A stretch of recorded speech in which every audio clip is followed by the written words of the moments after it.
Welcome to the Horror Hangout, a podcast where film fans watch the best and worst horror movies of all time and talk about them. My name is Ben Errington. Today I'm joined by regular co-host Mr. Andy Conduit Turner. Hello, Ben. How are you? I'm very well. I'm very, very well. Willing to cross oceans of time simply to do a lovely podcast with the pair of you. Oh, thank you so much. That's very nice. I was off the top of the dome as well. Didn't even rehearse that. Plus, a very special returning guest, Ashley B. Red, is a horror cinephile, reviewer, musician, and TikToker. Welcome back to the show, Ashley. Hello. Hello. I love when you call me a cinephile. I feel like I cooler. love when I call you a cinephile. It just feels cooler than like horror reviewer. Like, when people are like, "Oh, she's a horror cinephile." I'm like, it is on one of your bios, I think, or one of your yeah. social. It's not like I've just gone. No, no, I don't disagree. No, it agree. is. Yeah, I am definitely a horror addict, but cinephile is a bit more of a modern term these days. Yeah, Bit of a gourmand, bit of an aficionado. Yeah, I like that. Connoisseur. Like that. Connoisseur. Yeah, you're one of the few types of file it's still okay to be on the internet these days. Yeah, and I mean you're definitely a connoisseur of Dracula, A Love Tale, because oh my God, you have been posting about this film like it's your favorite child. It might be this year one. Like, I mean, technically I watched it last year, but I'm like, if it's coming out this year or last year, it depends on how you look at it, but it's definitely in my top 5. I was about to say it was on your films of the year list, right? Yes, Where did it land? Where did it land for you last year? Oh God, you're asking me now. I need to check that because if it was horror, I think it was number 4. I think it was 4. Yeah, my top 5. It was definitely my top 5. Yeah, I think it was 4. Yes. See, because of your video, Ashley, I rushed it to finish it before the year was over. I was like, I've got to get this one under the door, and it was the last thing that made it onto my top 10 for the year. Oh, really? That's good to hear. I'm so glad. I wish it was on more people's top 10. I just don't think everyone's seen it yet. And it was 2025 it wasn't as good a year for me as 2024 was, but it was very good. So it was quite tough to do top 10. When I looked back at it, I was like, actually, it is actually quite difficult. Yes, it did make my top 5. What were the 3 films that beat Dracula? Sinners. Yeah. Bring Her Back. Fair. And The Undertone. Which I haven't seen. So jealous. Scary. It's just so scary. Like, it's the scariest film. When's the main release of that? Is it February? A24 have just taken it. So I think it's coming out in March, I want to say. Let me have a quick look. I want to say it's coming out in March. Ben's got the look of someone who's either Googling that or is I'm doing the one same or the other. Yeah, I can't remember what it was, but yeah, A24 got a hold of it. A24 definitely did. Yeah, it's a bit all over the place at the moment, but I think A24. Oh, it's came up the Understood. I'm like, that's not what I typed. Hang on up here. Now I've seen the old poster because I think it was called The Undertone, wasn't it? And then 13th of March. The A24 rebrand have just called it Undertone now, all in lowercase. Such a good film. Yeah. I mean, what can you tell us about it? It's so jumpy, like to the point that it's like it sounds really. It depends how you look at it. When Hereditary came out, and everyone was like, "This is so intense," it reminded me of that. I've never felt so scared of a film last year than I did. Bring Her Back scared me. But I think The Undertone just took the cake. Like, audio in horror is like becoming really, really popular. Obviously, we had a Ghost in Your Ear show in London. We interviewed the director of that. Obviously, that's very key to wearing headphones and the sort of binaural space. Yeah. And you said you watched it with noise cancelling headphones, didn't you? Which was terrible to soon. It was terrifying. It was genuinely terrible. I screamed about 3 times. And I was lying in my bed and I was just like, I don't scream at films. Like, that just doesn't happen to me. And there's movies that I've seen that have like disturbed me and scared me in a psychological way. But when it comes to jump scares, I can't remember the last film that scared me as much as that did.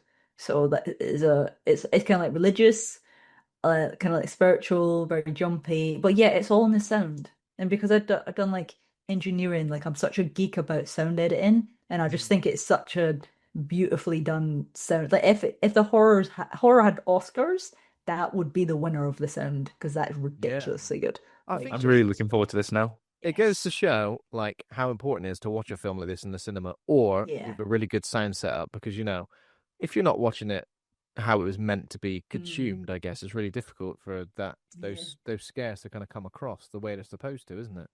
Yeah, well, the amount of people that have said to me like, obviously on TikTok, the horror comment section is always fun. And then and they're just like, this isn't that bad. There's no way it's that scary. And I'm like, just watch it. And then if you still think that, I'll respect your opinion. Well, isn't it? Yeah, of course. So like things are going to scare people, things aren't going to scare others. Yeah. I can watch something that hasn't scared me, but I could see why it would be scary for, lots of other people. But people just go, no, not scary. Zero jump scares. And get so funny about it as well. It's like I went to see the Paranormal Activity play, and that was terrifying. Oh, I saw your face when you're coming out. Oh yeah, I looked like such a meme, and I'm just like, and it's like, oh my god, it was honestly like, and what was quite scary is when you went in there, they were like, oh, you can buy a couple of drinks because I got invited to it and I got a couple of free drinks, and I said, okay, nice, we'll buy one more round because they were like, by the way, when you go in, you can't leave, and I was like, well, that just makes it 10 times scarier. Like, obviously you can leave, but you can't go back in because it's just like that intense. And I won't ruin it, but all I'll say is, please, if you can, please try and go see it because it is amazing. Like, so good. Heard so many great things about it. I'm sitting here waiting for them to hopefully, between Paranormal Activity and Ghost in Your Room, like, come on, get a tour.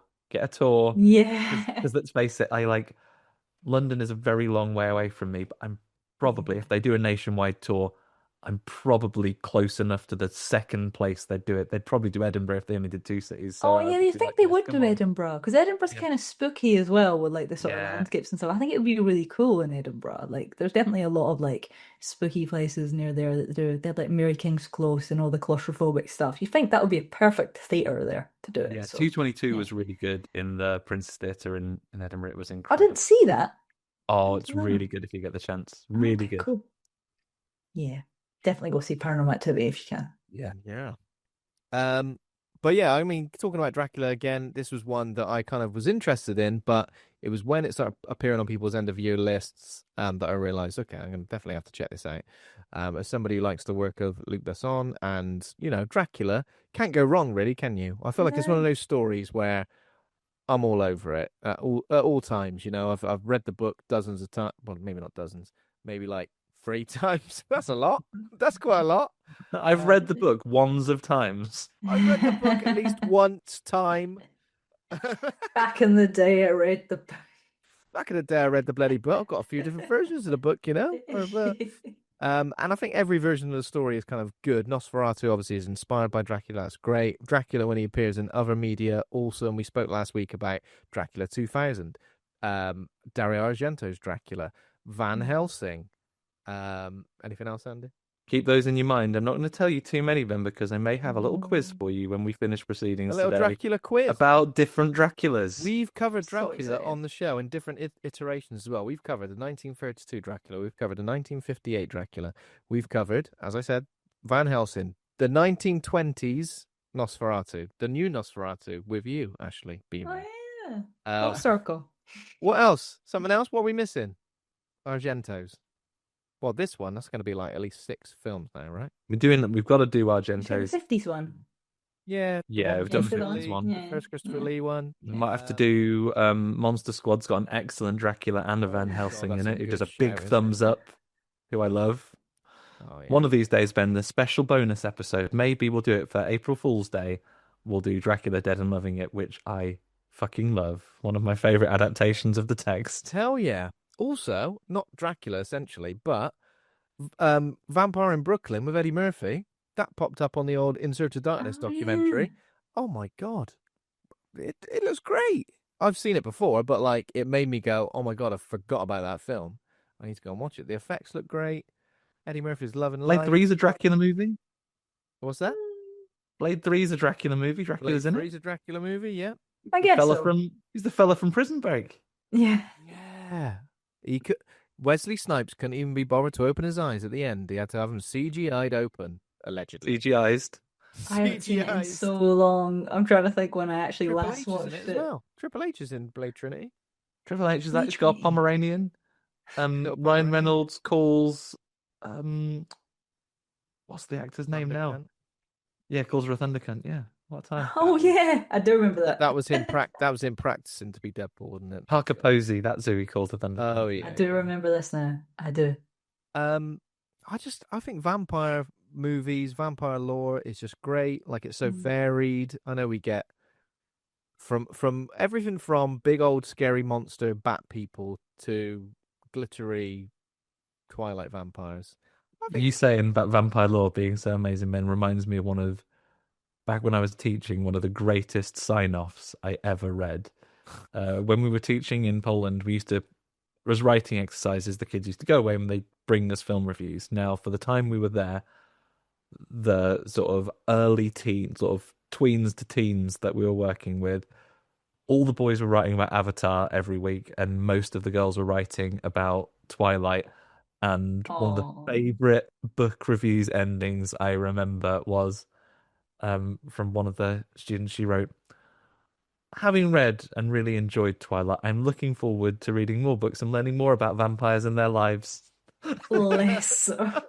That's so sweet. Is she just convinced that they're real? Is that what's happened? Oh, bless her. We didn't have time to unpick that. That wasn't part of my job, but her English was very nicely written, and it makes me think about finishing that book, just closing it on a nightstand and going, what else can I learn about vampires and their lives? I remember reading Twilight and just being so like, I don't get it.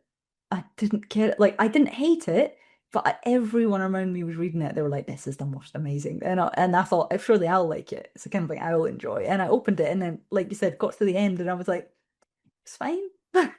Didn't really have much of an effect on me. Maybe I'm just more of a Dracula Nosferatu kind of girl. Yeah. I don't know. I was like, it's fine. I do like It's them there. fine. I don't mind sexy vampires, but I like them to be still like threatening and scary. Like, I think Interview of a Vampire, I think Just about to say that. I've been a good watching example of like so- sexy vampires who are still like threatening and scary and bastards. You know, I Yeah. don't want them to be good guys, really. Yeah. I get what you mean. Yeah. What was the series you're about to say you were watching, Ashley? Interview with a Vampire, the new series. So I've been watching that. Yeah, because it's slightly different from like obviously the book and the original, and they've twisted it a little bit. But I'm enjoying it.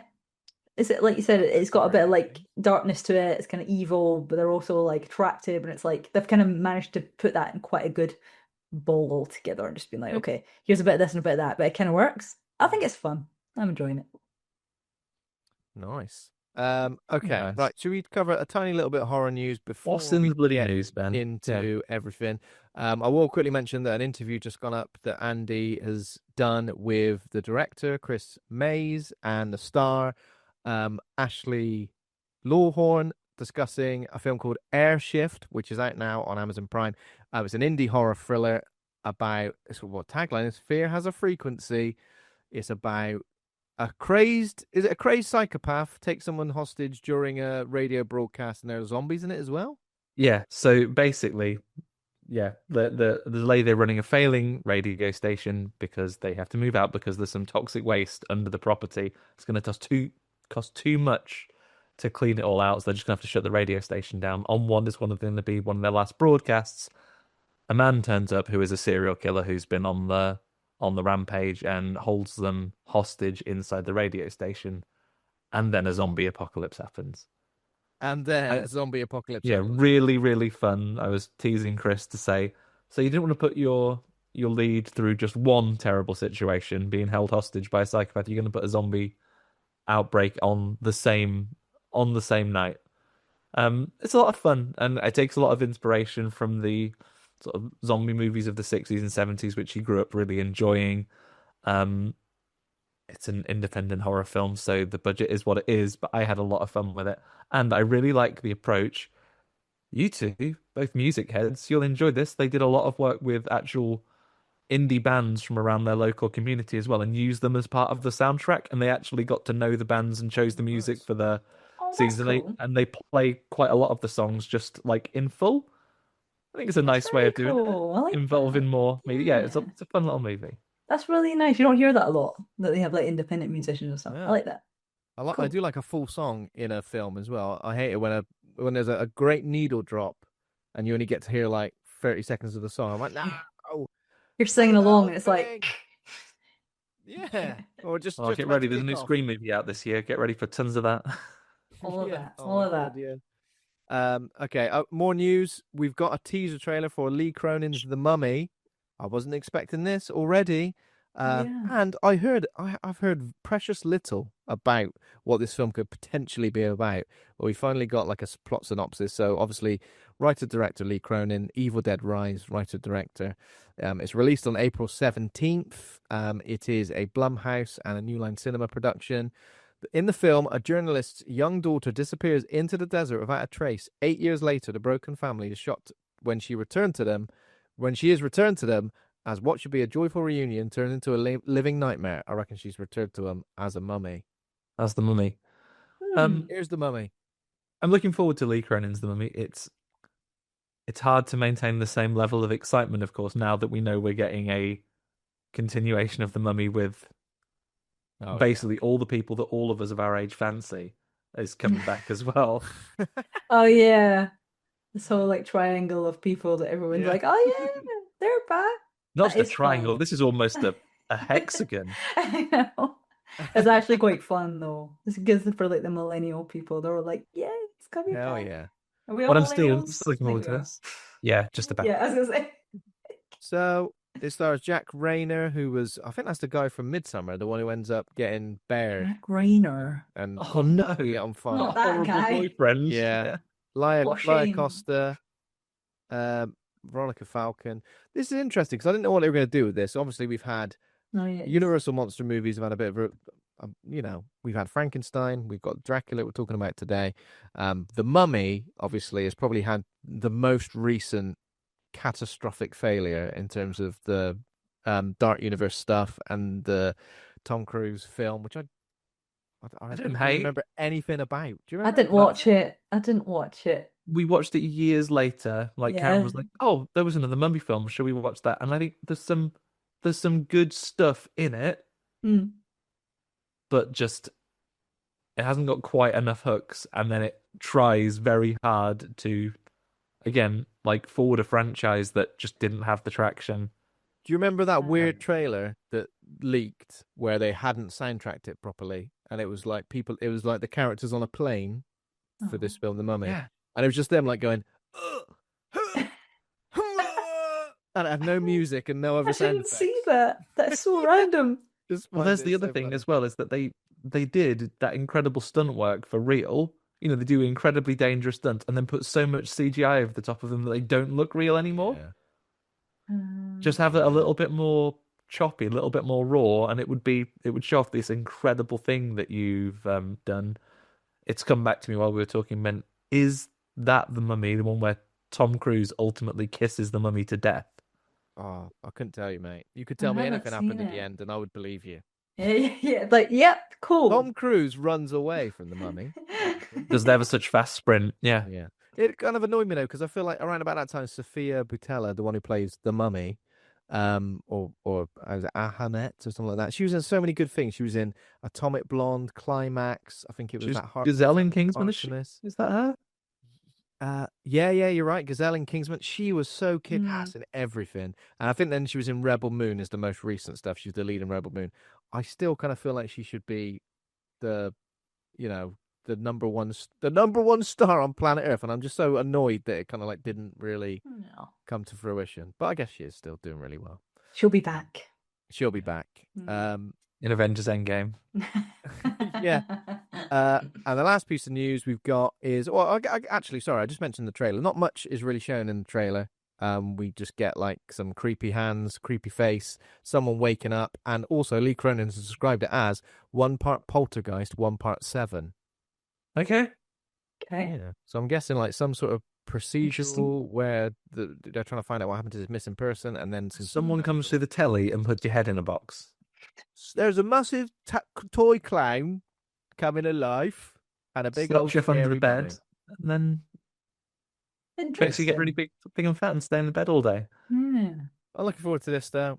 Yeah. Who is directing Evil Dead Burn? By the way, if Lee Cronin is not doing that, who is doing that? Isn't it your Resident Evil guy? I think I should know. No, I don't think it's Resident Evil guy. Sebastian Vanasek, the guy who directed. Now this is good because the guy who directed, is it Infested? Infested, that's right. Yeah, so that's good. Which is weird because I feel like Infested we compared to Evil Dead Rise as we were like, oh, Yeah. horrible stuff happening in a high-rise building. Yeah. Was really good. Yeah, looking forward to that. And we've Looking also forward to got The Mummy as well. absolutely. We've also got a poster and a November 2026 release date for Godzilla Minus Zero, and November the 6th, 2026. And over in Japan, the sequel is on November 3rd. When's Godzilla Day? Because I feel like I read that this was going to come out on Godzilla Day. Quite close to the end of the year, isn't it? Godzilla Day. Yeah, I feel like maybe it's around about November. Anyway, of course, Godzilla Minus One was an absolute monster hit. Yes. And hell yeah, looking forward to this. Do we know? I don't think we know much about it. I guess Godzilla comes back, right? Yeah. Yeah, he's gonna. Well, he was regenerating at the end of Godzilla Minus One, right? Space Godzilla, or is that the Godzilla? Space Godzilla is the Legendary Pictures one. Did you see Godzilla Minus One, Ashley? I didn't. No. Oh, I Ashley. heard good things. I heard good things, but I didn't It see is it. so No. good. It's great. I feel like it's really good for if you're not really even into like Godzilla films that much. 'Cause It's not. I was not really into them. It's just that I've never been like massively into them to be like, oh my god, I'm so excited. Like, but I heard good things about that. I've not watched it yet. On the ever ending list, never ending Did we list. do a full episode on that, Andy? Godzilla Minus One. I'm not sure. Because one Godzilla that we did do an episode on was Shin Godzilla. We did Shin Godzilla. Yeah, for sure. Did we do a Godzilla Minus One? We did a episode? a Godzilla. I think Minus one One. of us would remember if we had. Yeah, I know. It feels too intense, and yeah. Godzilla Day is the 3rd of November. There we go. Oh, it's coming out. so It's coming out on very Godzilla Day in Japan, which is incredible. Nice. There we go. Any other news? at all? I got a couple of little bits for you, Ben. One, the radar dish is going off again. Oh yeah. Fright Fest movie getting a wider release so other people can go see it. Yes. Jimmy and Stiggs comes to digital platforms on the 16th of February. Ah, yes. The Eli Roth film. Eli Roth presents a Joe Bigos. Joe Bigos director. We chatted to him at Fright Fest, didn't we? Caught up with him very briefly. Oh, nice. It's like a neon-soaked splatter punk alien invasion film set in like 3 rooms. We saw it back to back with the new Toxic Avenger, a trauma movie, and it is more trauma than that. More trauma than that, yeah. Gory. Yeah. Gory, Yeah. splattery, practical. Okay. A lot of fun, over the top, completely excessive to every degree by any measure of the word for excess. Sounds good. Yeah, and it's about 4 minutes long. Wait, it's not very long at all, is it? No, it's not. It's a short film, about 80 minutes. Yeah. But like on the yeah. button, I'd say it's not very long. 4 minutes long. But it punches you in the face over and over again until you're like, no more. Ew. It's like if the Prodigy's famous "Smack You My Bitch Up" video had aliens with neon blood in it. Oh my god. That's the film. And That's overwhelming. Joe had one of the aliens as well at the premiere, and he was carrying it around. Oh wow. Which was kind of freaky, wasn't it? Interesting. No, Yeah. I haven't seen that one. The best bit about it was all the horrible nicknames he had for the aliens during the film. It was like, "You big fat bitch," it was like, "You sardine." What were they? There were some proper weird nicknames, weren't there? Andy, do you remember? Yeah, a lot fish related. I see A lot of fish related stuff. I don't really know why. Blobheads. And he filmed it in his own apartment, which he ruined the paint job of. Yeah. Jeez. Yeah. That sounds Yeah. mad. I haven't pretty seen mad. it. A lot of fun. The only other things I have are that we're lucky enough to be catching a couple of, not as early as some of our attendees today have seen some of these films, but finally getting to see the Bone Temple on Wednesday. I'll be at the DC. Enjoy. Can't wait. Enjoy. And then we're very lucky to have. We didn't make it down to London because we live very far away, both of us, and we were travelling at Halloween. But there's a nice press screening of Primate on Monday week, and I will be there for that as well. What a lovely time. Amazing. Lovely day out. Can't We're wait. hoping to get director Johannes Roberts on for an interview in some form. We're kind of working it out behind the scenes, so looking forward to that. Obviously, you know us; we love a bloody monkey movie. We did a definitive list of Dracula movies. We have to do a definitive list of monkey all movies. 8 we've horror. covered. Oh, I'll tell you live on the show as well, Ben. I spoke to other Ben as well, not Primate Ben, But our friend who comes to our Primate movies with us, and he is up for a Primate episode. Oh yeah, Well, Ben and Ben discussing Ben, and you as well, Aw. Andy. You'll be there. I'll also be there. Okay, That's it for news. that's it for news. Okay, let's talk about what we've been watching. Anything we've seen in the last 7 days or so. Ashley, 7 I know days. you Oh. watch bloody a horror movie a day. It's like, Ashley, I know you're really sad and have no life. I mean, if it's really sad and you have no life to watch horror movies every day, then You don't want to be really right. sad and have no life also. And it's I've actually watched some really good films recently. Okay. I rewatched a couple of films. I rewatched Blue Velvet because I love Blue Velvet, and I haven't seen it for over 10 years. And I was like, I'm going to chuck this back on, and I just appreciated it so much. Like, I just thought it was the most beautiful thing. And I know it's not completely horror, but I guess it's like psychological horror in a way. So that was perfect, and I loved it. I watched Videodrome for the first time, which was Okay. amazing. I loved it. That's another That's- film yeah. we should really do an episode on. Really, Yeah. really, really good film. Because I really like David Cronenberg, but I've never seen Videodrome, and I was like, why have I never watched this film? So I sat down and I watched it, and I Why thought it was aren't more great. films? Why don't more films have Debbie Harry in?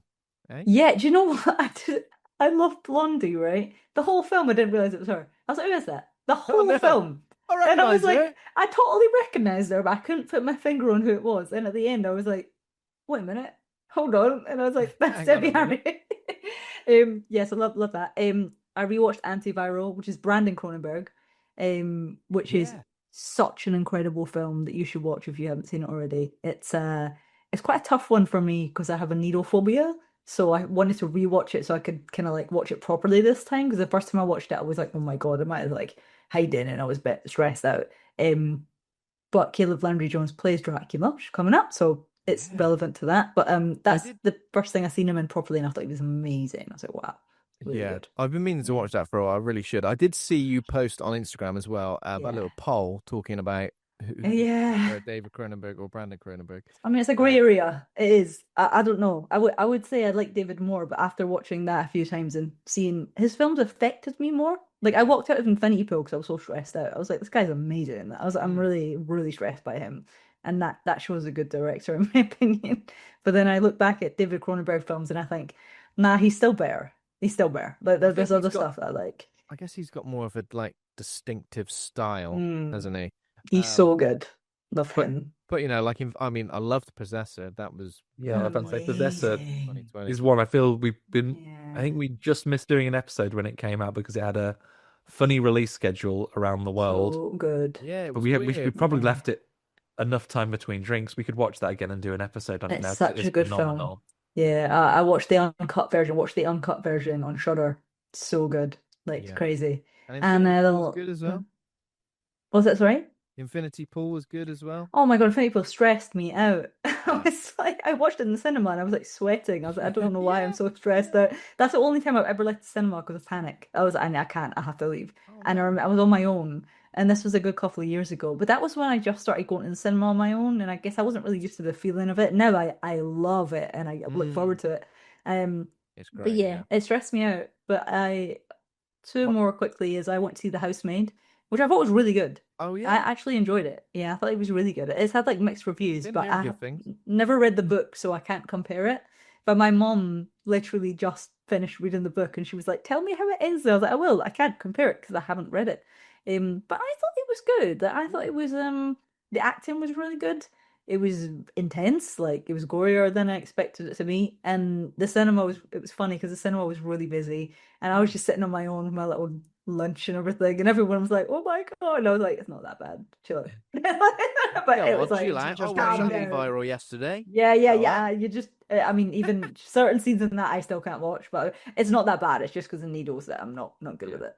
And then the last one was Audition, which was phenomenal. I saw your review of Audition. It's great. Jesus, So good. like Hell yeah. Oh my God, I was not prepared. I did not expect it to be that intense. Audition was the movie that we covered on episode, I want to say 3 or 4 of the podcast when we were in our infancy. This is when our episodes went under an hour runtime. Episode 4, yeah, that's right. There was no news. There was no what we've been watching. It was just we literally used to go about this movie. Yeah, we're talking about Audition today. The film so starts good. like this. It was crazy. Like it was absolutely mental. And I watched it. This is going to make it even. I watched it on my phone, just casual. I was like, chuck it on. Just sit As like the that. Watch director it on my intended. phone. Yeah, I was like, chuck this on, and then I was like, this is nice, like slow paced, like build up. And I was like, I've heard such mental things about the end. I knew it was graphic. I'd heard about it. Did But you I was know what like, happened exactly before you saw it? kind of, but I didn't really know the context of it. I didn't know the Yeah. whole ending and why and stuff like that. But I knew that there was like, spoiler alert if you haven't seen it, something to do with feet. That's all I knew. And I was like, okay, it's going to be something to do with feet. And I knew it You don't like inspired needles Fox. either, so there's acupuncture. I couldn't watch that part. It freaked me in out. the eyeballs. To be honest, when you watch things like The Substance, really freaked me out because I'm not good. It's the injections I'm not good with more than the actual needles themselves. It's feel like a psychological thing. Cinema just goes. They love showing a horrible close up of a needle going in, don't they? Antiviral's horrific. It's awful. It's really intense. I'm not even that bad with needles, but even for me, I'm like, that one, I'm like, oh God. The first time I watched The Substance, I was like, I'm not prepared for this. But I thought it was a great movie. But when I watched Antiviral, I would actually say that was worse than Substance, and they were all real as well. It's all real. Oh. They say afterwards that when the director said that it was all real injections, and I was like, well, thank you. But it's a really good movie. But yeah, Audition was seems great. unnecessary. I don't know why they made them do it. I don't know why they made them do it. I was like, oh my God, like it was just But yeah, I would recommend that movie. But Audition is something that's definitely not going to be for everybody. If it's not your kind of thing, it's a lot. But if you like Japanese horror, if you like world cinema, you have to watch it. I loved it. Yeah, it's great. It's really good. I'm probably due a rewatch of that actually because that's been a little while. So really good. And then there's probably some others, but that'll do for me. What have you guys been watching? I've only really got one to mention. So I'll mention. So obviously, In Search of Darkness, I've finished the 1995 to 1999 documentary, 6 hours plus. I mentioned it last week. Sorry. So I've just continued with that and loved it. And I did watch a film from that particular documentary, 1994's Cemetery Man, starring Rupert Everett. He's a cemetery watchman called Francesco Della Morte, and he's tasked with dispatching the recently deceased when they rise from their graves. It's a weird one. It's kind of like a weird, off-kilter, romantic, gothic horror zombie film that feels a bit like. It reminded me a bit like something like it's got giallo elements to it, definitely, but more like it's got giallo elements, but other Italian horror zombie movies as well because it is an Italian production. Kind of reminds me of The Frighteners as well, and just like Michael J. Fox is kicking about with those ghosts coming to life, bit like that. Yeah, it's great. It is weird, tonally weird. It's kind of like this. It's very offbeat. It's very comedic, it's very dark, and then it just goes in some really interesting directions as well.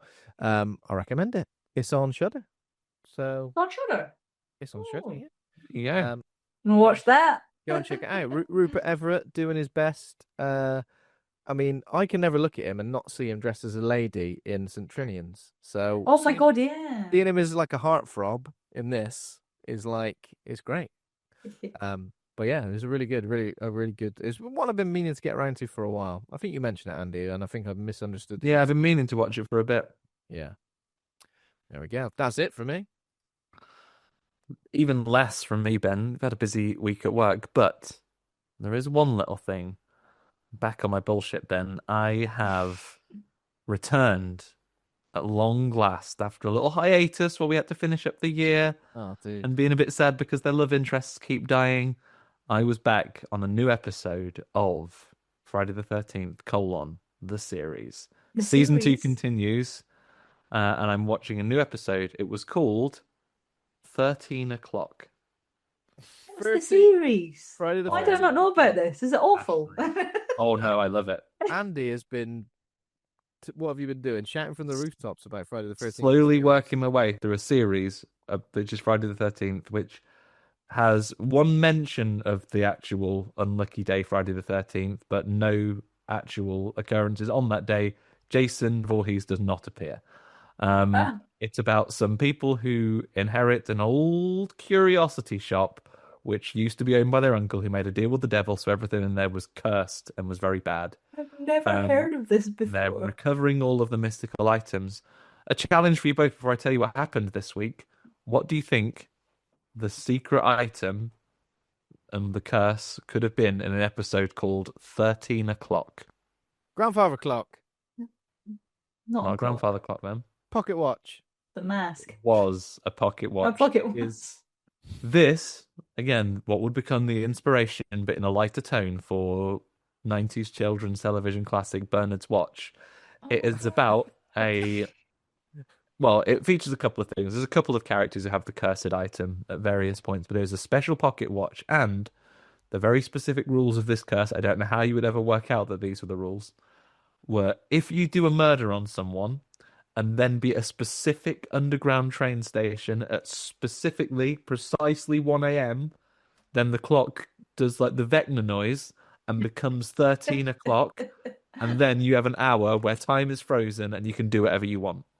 You can do Is this whatever like a you want horror for an hour. Doctor Who or something? It's Yeah. like a Doctor Who's It is like a horror Doctor Who. Oh, yeah, that's what And- this feels like. And you can go round and you can do murders on people if you so wish. You can rob a jewelry store and get some money. And The particularly, Purge. you can do the purge basically because time is frozen. And there's this one bit where a lady's doing some crimes and there's a policeman outside a jewelry store and she uses his baton to smash the window and take the diamonds and then goes, "See you later, copper." And then obviously time is unfrozen. Other things that this film will make you do, given the modern parlance of young sexy people, sometimes in a weird sort of sodgy way, calling men daddy, watch this episode and no one will ever call daddy ever again. Honestly. I'm There's so just- intrigued. There's a scene with an older man who's someone's sugar daddy, and the way he gets her to call him daddy on several occasions Daddy, is yeah. maybe one of the most horrible things I've ever watched. I couldn't even bring myself to hear or say that phrase ironically at this point. So if anyone Traumatized. in your life is saying this around you and it's putting you off, get them to watch this episode, and I bet you they would stop. But obviously, our friends get onto the case and try and solve the problem and get the item back with the help of some street toughs who've been left behind by society, and they think that everyone is against them, but they can show them that, sometimes people do care. And what a lovely time. It's a great time as always, and I'm back on, ready for more episodes of my favourite contemporary show from the late 80s. I love early how much 90s. you love it. It's so cute. I totally love it. Do you want to guess of what the next episode's going to be? If I tell you that Series 2, Episode 10, is called, maybe thematic for today, it's called Night Hunger. Oh. What do you think the nature of the curse is going to be in the Night Hunger? And I'll report back next week. Cursed block of cheese. First block You of eat cheese. cheese and you have horrible dreams. Cursed. Oh, and the nightmares come true if you've eaten the Yeah. cheese. Do you know the Oh, answer? something to do with teeth. Teeth. Maybe a vampire. There's been a vampire in it before. Yeah. Oh yeah, there has been a I mean, vampire. So Ashley, if I recommend one episode to you, it would be the episode by which there is a lady who has a cursed cloak, and if you wear it, then you become irresistible to the opposite sex. It's a very heteronormative time. don't bloody need the cloak, mate. Don't need it.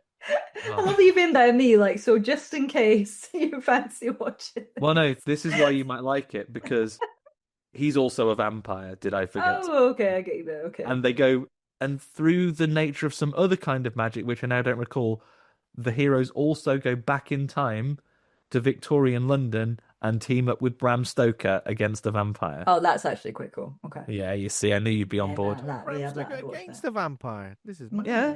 And he gets the idea, Wild show. I'm going to call this story Dracula. And it's very cheeky then, because they call him Abraham throughout the entire story. And then when they Oh, go back okay. to the future, they're like, hang on a minute, Hang on a minute. Abraham? It's so random. I love it. What a time. Yeah, I'm back on it. Back Cool. on your bullshit. Hell But that's yeah. it. Film of the week, apart from that. There we go. So, film of the week, which is Dracula 2025. Are we officially calling it Dracula: A Love Tale, or was that like the word? Such a great area. It keeps getting changed, like Yeah, in marketing Dracula: and A stuff. Love Tale is what I've been calling it. Yeah, I think that's good because it's not to be confused with. I think you're confused with other things, aren't you, when you just say Dracula? I don't know. Yeah, I was asked to change it when I put A Love Tale by the entertainment company, so I'm not sure if just certain places it was called that, and maybe in the UK it's just called Dracula. I'm not quite sure. It's an Avengers Assemble situation. Yeah, it's like nobody knows. So Dracula is a 2025 English-language French Gothic romantic fantasy horror film written and directed by Luc Besson, based on the 1897, should know that, novel by Dracula. I've read it 3 times after all. Who's it by? By Dracula? It's an autobiography. This is what I went through. It's not an autobiography because how's he got hold of everyone's diary and that? The bloody. Does he mention when Dracula's writing this book the time that 2 actors from the late 80s, early 90s come and foiled his plans? These 2 random people turned up. They were dressed ever so strangely, but they were lovely.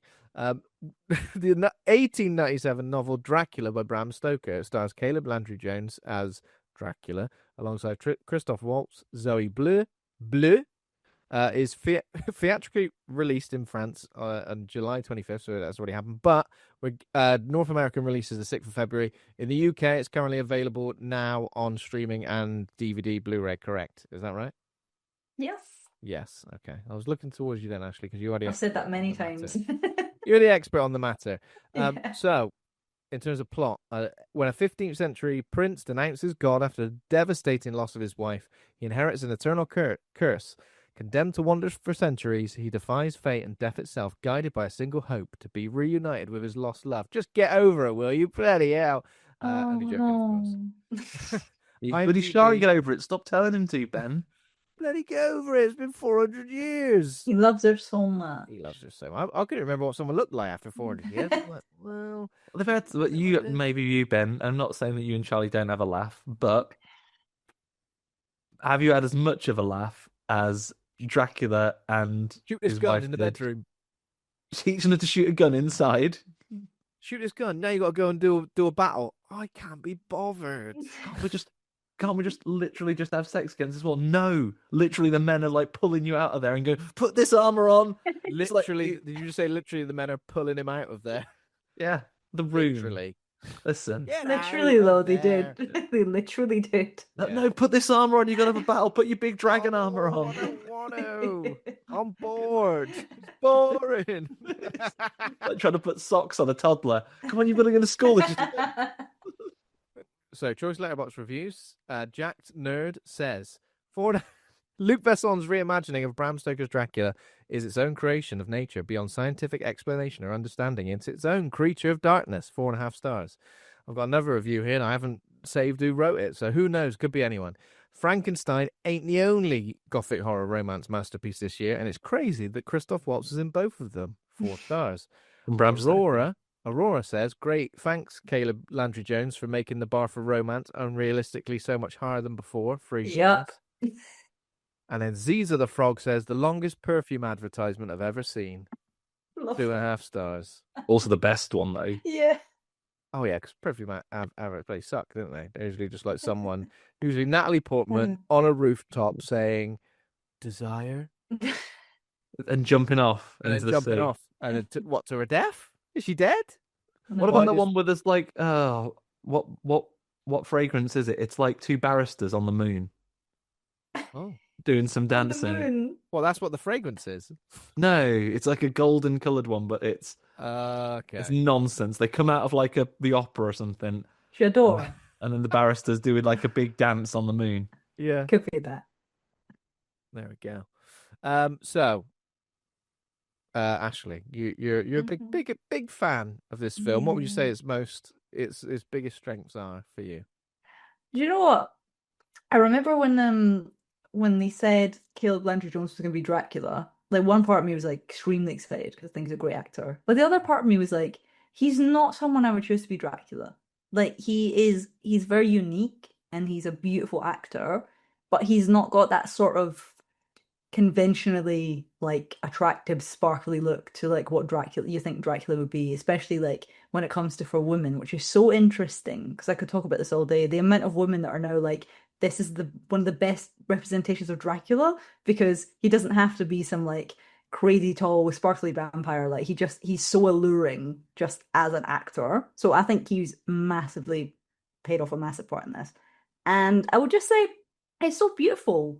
it's so beautiful. Like, I thought Frankenstein was beautiful, but I controversially thought this was a better film, which is so controversial because I know no one's going to agree with that. But I really like this movie. I just think it's beautiful to look at. The music is gorgeous. It's just very visually, very stunning film. It's just lovely. No, I'd agree with you, actually. No, Yeah. I was going to say Andy's going to agree with you, definitely. Oh, interesting. Okay. Yeah, Most people wouldn't. It's one of those films as well where I'm like, it's obviously got. It must have. I mean, I don't know exactly, but it must have a lower budget than. Well, there we go. It's 45 million euros, which is more money than we'll ever see, but it is a lot. But at the same time, like a film like this in this day and age, if it was, you know, I guess Frankenstein probably had like 100 million budget or something like that. But it looks fantastic. It looks amazing. I don't look at it for a second and think this might have been a slightly lower budget one. Yeah. You know what I love about it as well is that, well, it comes into the opening scene. We don't get a big CGI battle that costs millions of dollars. We got a field with a load of bloody lads in it running at each other. True. Like, a load of blokes. Dude, put me on some spectacle, particularly in a world where, you know, you could use. I will always be on the anti-AI creative work train, but even traditional computer-generated effects, which can do wonderful things, it is possible for you to make incredible costumes and put people in a field and do a battle scene. And for me, that feels something that you cannot recreate. The weight of it and the choreography of it and just the spectacle of seeing these huge things, it carries so much weight with me. And you can just imagine, like, you can feel what it was like to be there. There are things that you cannot truly replicate, like an S-Club party in many ways. You can't replicate a real life battle with a bloke who can't bother to be there. I'd much rather be at home, tucked up tight with the love of my life. In my silky bed sheets and cake just everywhere. Our bedroom is beautiful as well. It's an opening scene with this like beautiful bedroom, and it was just so whimsical and so pretty, and like it's just lovely. Doing all the most romantic things you can do as well, especially in a pre-iPhone era. Pillow fights, shooting inside.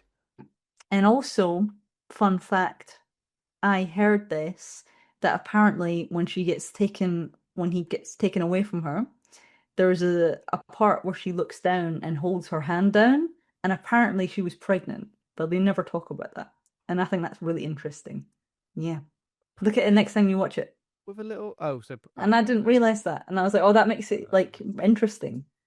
So yeah. Yeah. I just think Caleb Landry Jones, I mean, he's great in everything I've seen him in. I haven't seen him in loads of stuff. He's great.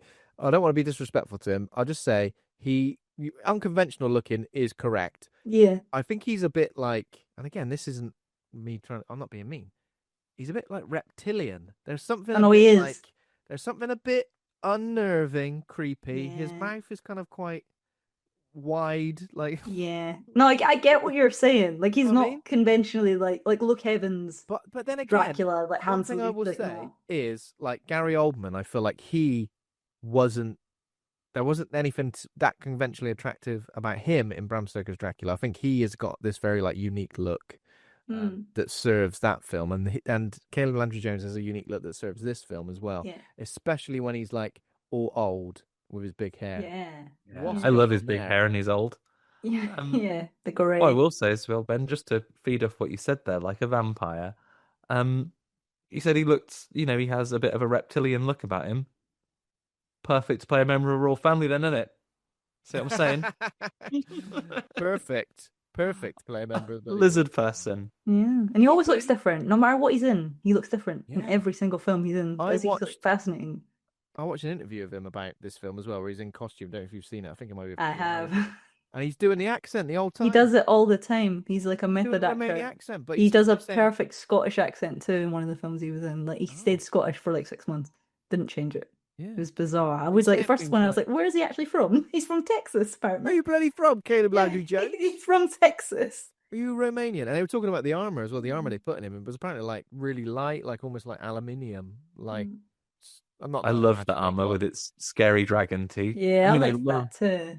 I love the chocolate rabbit one that Gary Oldman wears in it, which is the same armor as like a dragon, isn't it? But this is a shiny metal dragon, and I really like it, especially when he properly like pulls the visor up and you can see its teeth. Yeah, it's cool. Yeah. I think it's just one of those films that, like, obviously it's going to get compared mostly, I think, to Bram Stoker's Dracula, just because the spectacle, the size of the production, all of the characters, Christoph Waltz being in it as well, like a big name actor like him. He's really a heavyweight in this particular film. But I think all the supporting cast are great as well. What is what is her mate called? Maria, that's it. Why did I forget what Maria was called? She's great. I loved her. She's She great. was Also, so if I was great. around her, I'd be a vampire within 5 seconds. My guard would be let down so far. She said something at one point. She's like, I mean, I saw a clip of this in meme form, and it was like, it said, I can't remember exactly what it said, but it was like, when I'm trying to lock in, and these are what the these are what the women around me are like. And it was when she said something like, "Let me go. You can do anything you want." Even if she had fangs, you'd be like, sure. Jesus Christ. Jesus Christ in heaven. Let her go and say, I'm off home to, you say, do whatever I want. I'm off home to have 3 days off and a long and healthy life. Thanks so much. Goodbye. Yeah, that's what you're thinking. Whereas I'd just be immediately turned. Sorry, Harry. Gone. Done in. But I've come to do another episode of the podcast. I'd have to rock up and you'd be there catatonic in your bed with vampire teeth. I'd be rocking in like Christopher Waltz going, what do you know? But it is a bloody sexy film, isn't it? It is. That's the point I'm trying to make. It is very much so, and that's what I'm saying. Not even just like a lot of women are talking about Dracula, but even the girls, like, they're gorgeous, like, and they're just so beautiful. And literally, even yesterday, I was rewatching the movie, and my fiance literally said to me, "Can you let me know when that redhead woman comes on the screen? I'll come down and watch those scenes." I was like, "Oh yeah, okay, yeah, I'm sure." But it's just hilarious. I was like, I know what you mean by that. Yeah. But yeah, they are. It's very like cheeky, and it's like even like with Christoph Waltz and stuff, and obviously it's all like religious side of it, and he's the priest, and then there's like the girls, and then she's basically saying that she'll just do anything, and even like in the creepiest sense, like the young boy who's like clearly a child, and she's mental, like she doesn't care, she's just on it all the time, and she's mad. And I think it's interesting later on when you see like, you don't really get to see what she was like before it. It would be nice if you could know a bit more about her, because I thought she was a really, really interesting character. And I think just she's saying about how beautiful her friend is, who is obviously his wife. And it's like, she is beautiful, but so is she. So I think there wasn't really a lot of people in the movie that were not beautiful in their own way. So yeah, it's a very single uggo in the house, to be honest. In this film, there's just beautiful people, right? Uniquely gorgeous people. But that sexuality kind of goes with this story, and it kind of goes with vampirism in general as well, doesn't it? That kind of like that sort of immortality, and kind of like the blood and teeth and lips and all that stuff. It kind of all goes hand in hand anyway. So it works at its best when it is a super sexy. That's what I feel like so much about this film, because not just that it's super hot and sexy, you know, I concur with lots of people's opinions on the red-headed vampire lady, but what I like about this film is there's an awful lot of, and listen, marketing guys that tell Ashley not to call it a love tale, that's what this is. We don't hate signature, we love signature in our cinema. Yeah. But I'm just saying, I'm giving you some steer that don't hide from the love tale story, because this is, at its heart, a great love story. And this is, again, I feel like I have to defend my position here, visually Nosferatu, a phenomenal film. I couldn't get on board with the love story and the romance, because it was all a bit coercion-y. It was very coercion-y. It always felt very one-sided, for my liking. Yeah. Whereas very different type of love. there is like he has a great deal of love, and I like how, you know, despite the fact of the reputation he has as this creature, and we'll come to it later in the plot, he's like, oh no, I don't want to do any tricks on you. This should be real. And I really liked that about it. And ultimately the ending as well. Great. And you really get the emotional journey from this that I just couldn't attune myself to. That's not a negative on the film, I couldn't attune myself to with Nosferatu. That makes sense, though. I don't think that's like a bad thing to say, and that's coming from a huge Nosferatu fan. But I think as well, from different types of people that watch that movie, you're definitely not going to get the same opinion. Even when we did the podcast before, like we all had different opinions on the love story and how it was. Whether it's this one, he was so believable to me. Like I just really believed that he loved her. Like I was like, he just loved her so much, and it was like there's all these funny when you're talking about memes. Have you seen that James Franco meme where he kind of turns to the side and he looks up and down, like in that sort of condescending way? Oh yeah, You know that's what I mean? There's so the many North memes. Korea and one. it's- Yeah. yeah, and there's so many memes, and it's like the way I've just stared at my husband after watching Dracula and been like, "You don't look at me like that. You do not love me like this man does," because that's how believable he was. Like it was like this man cares about his wife more than anyone I've ever The seen. longing, he longs. But Yeah. Pete, I would only say- one person I can say likes their wife as much as Dracula likes his wife in this. You know that is Ben? It's bloody Paul W.S. Anderson. Paul isn't it? W.S. Anderson, exactly. The only I thought you were person. going to say you, not you. No.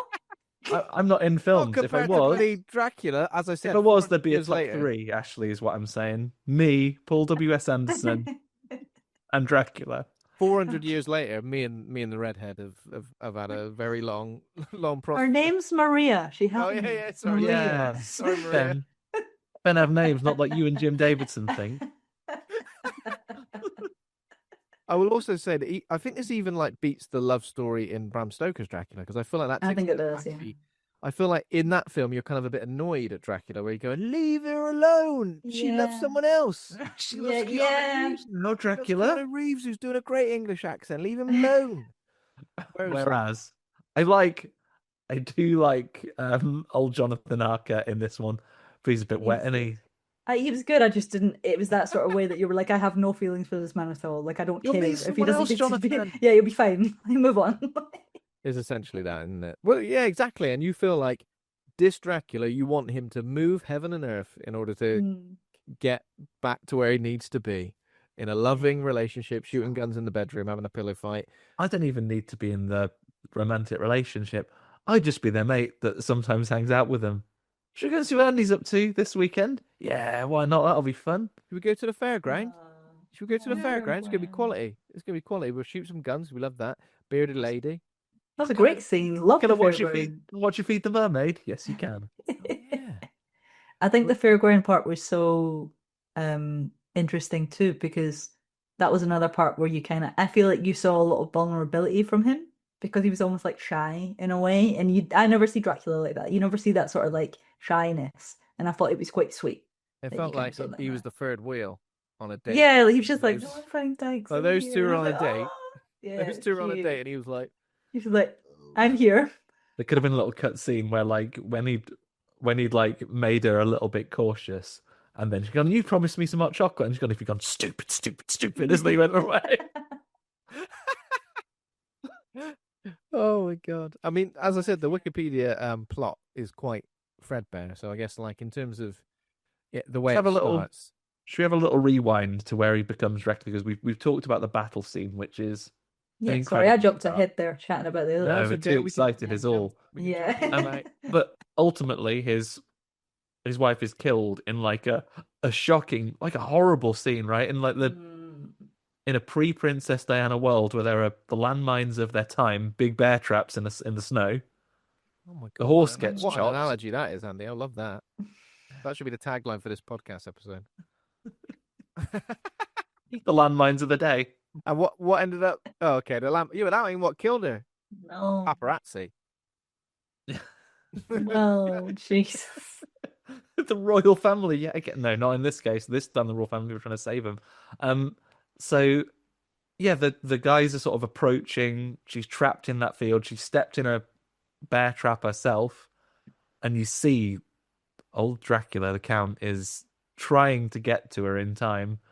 And does he throw his sword? And He does. he has to do it because otherwise he would have got her. The guy's in front of her, and he throws it, and it goes straight through him, and then it goes into her just the end of it, and that's Just how the she tip. dies. And it's sad. It's very, very sad. So he killed her. Yeah. And before that, he had a word with the priest and says, "Listen, I'll go and do all these wars, but you He's a forceful character even before he becomes a vampire. And he says, like, I'll go and do all these wars and I'll do these battles, but you have to save my wife because otherwise it's not worth living. And then the guy goes, oh, I'll ask God. He goes, no, you tell him. Yeah. He does. That is what I like about these battles from the past. I know it's fictional. Battles from the past. The main honcho is always there on the front line, getting involved. You know, they have to go and do all these battles. These days, to coin a System of a Down song, they always send the poor, don't they? Yeah, one of the presidents fighting the wars. I want to see Keir Starmer on the front lines, getting. What? And he should be like, he should have a special weapon that no one else has got, and have a special move that he does. Like, oh bloody hell! It should be like playing like a Dynasty Warriors, and he's a hero character, literally charging through waves of enemies. Yeah, but we do want him to get his comeuppance eventually. Do you Keir Starmer again? Well, I'll do it, Keir Starmer. It's a bit Alan Partridge, I feel like. I don't know where you're going with it. Got a little bit of something in his mouth at all times. Comedian Matt Ford says you're supposed to do it through your teeth, like the Metropolitan Police. That was his phrase to practice. I can't be bothered to do this. That's better. He's getting it. Slightly better. Yes, of course. But you can't show the teeth, can you? You don't show the teeth. The Metropolitan Police. Sounds like Brian Badondi. Yeah, a bit like Bram Stoker, yeah. But Dracula, he, unlike Keir Starmer, when he hasn't got his way, he says, listen, the Pope, if bring my wife back to life then. He goes, oh, God can't do that. He goes, in that case, to hell with you. And then he's proper like, and if you can't bring her back to life, I ain't interested. And I think, fair play. That's the best scene in the film. Yeah. I think that's one of the best. His acting is so good in that. I was just like, really like, whoa, he's like not messing around. That he is livid right His now. acting is great. He looks he's like a really good actor. He's got this look on his face, like complete like lack of, I don't know what it is. It's a weird one, isn't it? Like it is an oddball take on this character, but he does the longing like of this character like really, really well, and just like the hopelessness in these moments so well that like it's great. It's great. Yeah, the line he says, what's the line he says? Yeah, he says, "Tell your God my life no longer belongs to him," and I was like, my life no longer belongs to him. That's good writing. I really like that. Is it? And when he kills the priest, he goes, "Oh, I'm just the messenger." He goes, "In that case, be murdered." And then his guards that are behind him watching it all happen, like his men, they're watching it, and their faces is like, you know, when you're a teenager at your friend's house and their mom really has a go at your friend in front of you, and you can't say anything. You're just there. You're like, bloody hell. You're just avoiding the splash damage. Like you have to make sure that you're not copying any of that. But that is a great scene. I love that. And then we go to 400 years later. That's a massive jump, mine. 400. Yeah, it's like, and then what happens? 400 years down. Don't worry, we'll come back to it. But I love this, and this is one of the things that years, isn't it? This is what gets me with Dracula. Remembering that at the time the story being written and the time that it is set in, it is considered contemporary that Dracula would live in the same time as both Sherlock Holmes, and they could be drinking Coca-Cola. Because those things all existed. Oh my god. That is a bit bizarre. It was just pure cocaine, wasn't it? Coca-Cola. Yeah. Back in those days. So Dracula could have been, like Sherlock Holmes could have been solving his crimes, sipping a lovely Coke. So 400 years is a long time to be hung up on someone. I will just quickly mention a moment in Cemetery Man where one of the main characters, her husband, this isn't a spoiler, but a minor spoiler, her husband dies. I reckon within a day, she's sleeping with Rupert Everett, but not just sleeping with him on top of her deceased husband's grave. I'm Mary Shelley. That's intense. That is intense. Yeah. So I will just say they're peaks and troughs, right? Peaks and troughs. Yeah, like you could be like 400 years, still can't get over. I'm absolutely obsessed. Keep checking her Instagram every day. Just hold on. We have like for 400 years. Oh, bless him. But 400 years later, not everything's all doom and gloom, because if you're working at the local asylum, if you were temping down there, Ben, you'd be having the time of your life because who's locked up in there? Maria. Maria. You'd be singing that Blondie song. You'd mentioned Debbie Harry today. That's a great song. You all know She'd be dinging those bells going in there. She'd escape and she'd kill me. That'd be it. Murdered. Let me guard down. So she's there, and this is when Christoph Waltz, who is never labelled or called Van Helsing or anything, he's just called the priest, right? Yeah, he's just called the priest, I believe so. Yeah. Double check that. Why have they made that Credits choice? just as he's just credited as the priest. Why do you think they made that choice? Maybe they're, I don't know. Maybe they're just trying to avoid too many comparisons, and they know Dracula is there. Maybe Van Helsing is licensed differently. Yeah, possibly. Right, But I think it's fine that he's just called the priest, but I like his sort of scientific method he has at the time, saying, look, and he doesn't, I quite like this approach to it. They're not saying that they are He's called priest. unholy monsters. They go, oh no, this is just one of God's creatures all the same. This is what they do. And he shines the light on. She goes, bloody hell, come a bit sharp. And he gives her a little bit of blood from that lad. Mm-hmm. But he doesn't hate her, and he's not like, you foul beast. He's like, oh, this is just a thing that happens. Yeah, I think he's more fascinated by it. He's like, yep, this is what I think it is. And then the other guy's sitting there like, oh my God, like this is terrifying. He's like, yeah, it's what it is. He's just quite calm about it, to be honest. Like, as a priest, he's quite like, he's approaching her in a way that he's like, this is the first of the kind that they've seen. But he's very calm about it. He's very calm. And he's like, this is a second generation vampire. He shows the neck with the bite marks and says, oh, this is a second generation vampire. And he says that if you can get rid of the original vampire, then these guys, it'll be fine. So we have to try and find a way to help her. And he gets a little bit of information out of her by giving her a little snifter of blood. Mm-hmm. Just a little bit. She goes, who's this? Who do you work for? And she goes, oh, the prince. He goes, okay, then let's explore that a little bit later. He is very calm throughout the whole film, actually, even towards the end. Old priest. Yeah, I love how calm he was. It made him quite quirky. It's another day at work for him. That's all it is. Doesn't really break a sweat, does he? No. Yeah. And then we go back to. Is this the point where we go back and we're going to get Dracula's backstory? So we have to have Jonathan Harker rocking up at the Count's house. Oh yeah, that's a good part. Yeah, he's a funny chap. I like a funny chap. And the guy, when he gets a lift, and he goes, "Take this cross," and he goes, oh, "Whatever." yeah, he's a bit like, oh, I don't believe in God, and he's like, oh yeah, that's another good line. He says, "I don't believe in God," and he's like, "Then pray God believes in you." And I was like, "Oh, I like that line." So we're talking. This is when he's all old and. Yeah, he has a lovely chat with Jonathan Harker comes in. Dracula is old. What do you think of the old Dracula look? I thought he was good. It was hard not to compare it to Gary Oldman's one. Yeah, it's very similar. The old Amy Winehouse beehive is prevalent, but there's some. What I like about it is it's still got Caleb Landry Jones's freckles on his face. Like, that man's got a lot of freckles. He's got like the freckles and like his face is really wrinkly and white and just like.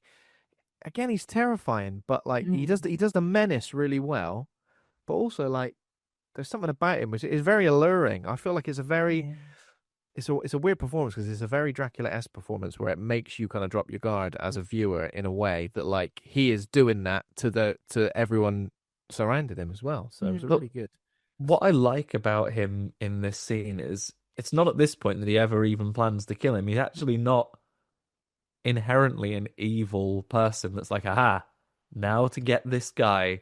He's talking to him. He goes, oh, it's really nice to see you've got a good appetite, and he's there to do his job. He's talking to him about property, right? It's like, oh, they're wondering if you'll sell this abbey in Paris because they want it for there's an Olympics on this year or something like that. He always has loved property, Dracula. I mean, it's because he's been around for so long. I know that he's got an extensive portfolio. Got real estate. Well, they always say, don't they? He's not rich because he's a vampire. He's rich because he's a count. Yeah. He's a massive count. Yeah, I like it that he's not unpleasant. He's actually quite friendly to him, and you see him like hiding sort of what he is. Like when Jonathan Harker's like rooting in his bag for like the deeds, he's like kills a rat and squeezes. Oh my it god, in. that bit's so funny. It's not funny, but it's like so uncomfortable to watch. He's just casually like, "Yeah, go, there we go." Oh my god, it's so bad. He So doesn't really notice, does he? No, he's looking down in the bag, isn't he? It's just like, oh, he's a funny. I like that. I like him. I liked the actor. Who's the actor? Grab his name. Oh yeah, who is it that plays Jonathan Harker? Because he even shows him the cross. Ewan's Abid. Ewan's Abid. Yeah, he was fun. I liked him. I thought he was good. Yeah, but yeah, I think Dracula's a lot more.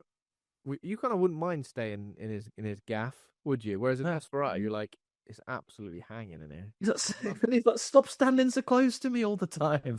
He's a lot more intense than Nosferatu. He's not as welcoming. He's very intense. Yeah. I just make friends with him, I think. Yeah, and he says like, "Oh, just stay in your room." Right. And I know we're cutting back in this scene between the investigation happening in Paris and them, the Jonathan Harker scene, and then he gets out of bed and just goes nosing around the house, and he sees Dracula in his coffin. Dracula has his eyes closed. I love it that it's quite funny, and he's like, "You should have stayed in bed," because basically now he's busted. He's gonna have to get him, and then this is the first time we meet some of my favorite characters of this film, the gargoyle lads. Oh, the little gargoyle. The gargoyle lads. This straight out of a Disney movie, right? If they had little voices, if they had little voices and personalities.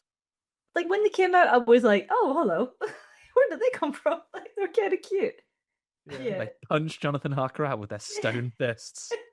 I thought they were so sweet and quite animated. Like, there's a lot of mixed reviews. Some people were like, "Oh, they were silly," and some people were like, "Oh, I loved it. I thought it added a lot like a fun element to it." And I thought, well, it's like a fantasy film.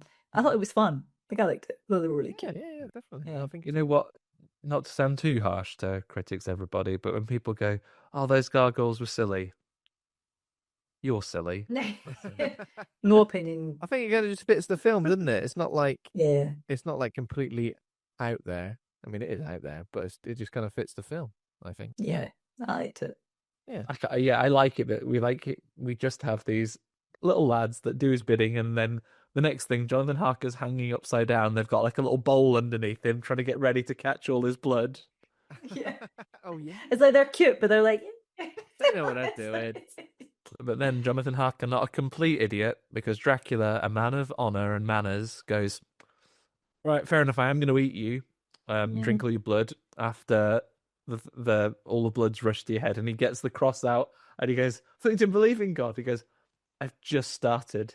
Yeah, he's like, "I do now." I've literally just started believing God. I've just started this minute now, believing in God. And he has a right laugh. And then, but being a man of honor, he goes, "What's your last request?" Sneaky old Jonathan Harker, like Bart Simpson that time, where he tricked Sideshow Bob into singing the entire score from HMS Pinafore, allowing them to sail back to Springfield. He said, "Can you tell me your entire life story?" Yeah, and he's like, "That's what you want to know? Like, story of an old man? That's what you want?" What happens in Frankenstein as well, isn't it? It's just like, what's that? There's a monster trying to kill us, trying to kill all my men and destroy my boat. Tell me your life story. Yeah. And then I'll hear it. I'd like to know about you. Tell me about your story in a prestige format, please. Yeah. And he does. Prestige. He definitely does. This is where he tells him the times that his sorrow, all those times he chucked himself out the window. Oh, it's hard not to. I know it's terrible, but it is such a funny scene. It's really funny. It's really funny, but like it just goes on and on and on. He's just like, "Come on." I feel like after the third time, learn that you jumping into a lovely pile of snow is not going to work. Yeah, it's like just the rocks. Yeah, aim for the rocks. Do that thing in what The Rock and Samuel L. Jackson did in The Other Guys. What did they aim for? Aim for the bushes. Aim for the bushes. Splat. Yeah, it's funny. Yeah, but he's Assassin's Creeding it into a big bale of hay, isn't he? Several times. Yeah, he is, exactly. But yeah, that is great. I did enjoy that because I feel like 2 or 3 times would have been fun. But is it maybe 15 times? I feel like that's doing those so many times, and he has learned that because he's fallen out with God, he's now incapable of dying. Yeah. So he sets about his next quest, which is to travel around the world in a series of delightful outfits and try all the fabulous outfits. Outfits, Look spit at him. games. Love How many him. costume change? Are there more costume changes in this or like Than a Taylor Swift Lady concert, Gaga yes. concert? In that same interview I mentioned, I think he said they were like 25, 25? There was a lot, yeah. Yeah. They're beautiful as well. They're like amazing costumes. Like, But I really love that they're cool. going like through time and Yeah. through like different fashions of different locations that he's in. Yeah. And what he does right now is pioneer the Lynx effect. Yeah, his perfume advert. Loves Yep. it. Pioneer the bloody Lynx effect. Yeah. So he's developing a perfume designed to lure women to him. What would it smell of, do you reckon? The new one, cherry and Sherry, probably like something like a dark tone, like I have I don't know, like No, that- cedar or something. Cedar something oil. like that. Yeah. For Christmas somebody gave me Tom Ford ombre leather. And Lovely. it smells like it proper smells like leather. And Yeah. I never realized before, but I was like, it's literally the best smell ever. Yeah, that If is a someone's nice gonna think smell. I'm proper into BDSM, or I've got Tom Ford ombre leather on. Other fragrances are available. You have to test and do a little dance. See if they like they follow you around, do the whole Thriller dance with you. Yeah. When you're at I court. love that dance sequence is so good. I Like love it. everyone's just all like, I was like, this is so fun. Like I love how fun it fabulous. is. Yeah, Like, the world's miserable enough. I want like a fun, over the top, slightly campy. it was. I love Yeah. that, and I think it's because you will always compare this to Nosferatu, and obviously Nosferatu is a lot darker, but this kind of took the darkness out for that minute just to kind of smile and be like, oh, this is nice, like the costumes and the perfume and all the like nice little pieces together, and then it kind of like goes from there. But that scene alone was just fun. I liked it. There's an interesting bit here as well. I'm not sure if it's meant to be, part of what his interests are. Obviously, he only loves his wife, but he's quite affectionate with lots of the men he meets as well. Like, he gives people a lovely beard stroke. Yeah. Yeah, there is. I think there always has been something a little bit like, maybe pansexual about Dracula a little bit. Always, in a yeah. way, I think vampires generally, like people will say that because even in like interviews with vampire, like the older one, they never touched on it much. In the new one, it goes all out. But like the old one, it was just like there's hints of it. Back then, you might have watched it and not seen it, but if you rewatch it, it's like there's a lot, and it's just I think it's just the whole idea of then just having like vampires to just be so like sexually aroused people that they don't care. I think it's not a preference. Like. Yeah, it's that, and obviously the overt sexuality thing, but there's also like that companionship, especially like with vampires and vampires. It's almost like that companionship goes a long way in terms of, oh, we're both immortal. It doesn't necessarily matter what gender If you're going to live forever, you try a few things, wouldn't you? Do what you want. Yeah. The old tapestry of life, it's a sexy time. You'd be all over it. Yeah. The other day, I was in M&S and I saw that you can get a caramel sauce with Marmite in it.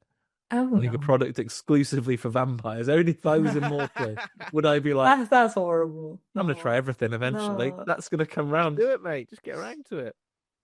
Caramel sauce. Only if I become a Caramel vampire. sauce. No. If one day, Ben, you see me with a caramel sauce with Marmite on my ice cream, you'd be like, he's a bloody vampire. Only now has he got the time to try.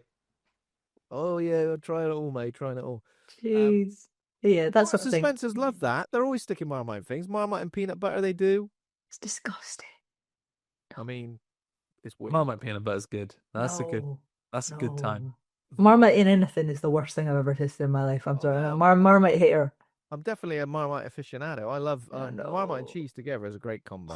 You're ruining They the played a tea. blinder here because, of course, even if you don't like it and you say you don't like it, you're repeating their marketing, Ashley. They I know. die. You either love it or you hate it, don't you? Genius.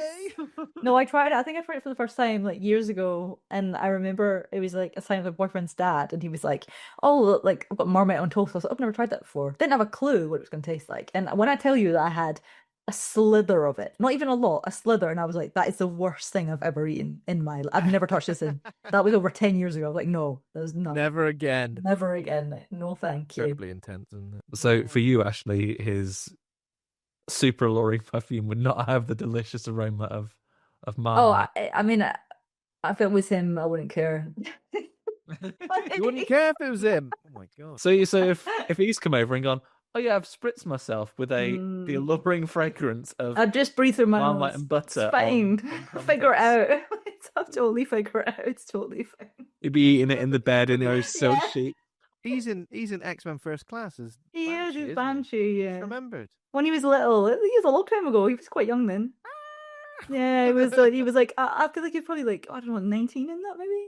Probably. Yeah, he was a baby. Always, I mean, you're more of an X-Men guy than me, Andy. Weird power, right? Oh yeah, that you can fly, but you have to be shouting real loud. You're going to sneak up on anyone. We're going to get into the Sentinel base and the flying. Can you give me a lift? Can you give me a lift? Can I jump on your back or something? God, bloody hell, shut up. Got your ear defenders on. Shut up, will you? Oh dear. Yeah, so for you, Ben, you're going to smell like Tom Ford's leather. That's what Dracula's going to put on. That's a good scent. Dancing around. That's a good scent. Yeah, he is good. I'm usually the kind of person who would smell like perfumes and go, "That's all right." That's Yeah. nice. I never usually go, "Jesus Christ." Yeah, something nice about that. If I smell that on someone else, I'll be like, follow around. I struggle to differentiate between like different just nice smells. I can get like anytime I'm passing through an airport, I'm at the duty free, I'm like, nice, also nice, a third type of nice. No, not so much. But Yeah. there's still three. And then they've all mixed together by that point. And you just don't know. I can't rank like nice smells. Yeah. Definitely. I like that sort of dark smell. It sounds really ridiculous to smell vampire-like, but what you've just described is probably a really good point of like a sort of leathery smell, like a darker like cedarwood. Like that's a nice, tobacco, burny, smoky woody. sort of woody. That's the perfect, that kind of those notes. That's what Caleb Landry Jones's armpits smell like. Smells like treasure. There. Don't say it. Give him a sniffle. What? So that's the scene with the dance scene. Is that where he's biting everybody as well? That's a great scene. And then he bites your favorite character. Yeah, that's where he meets her. Ben. Maria. Meets Maria when she's got a big powdered wig on, so you might not recognize her. She hasn't got a beautiful red hair. Big curls do come out though when he bites her neck.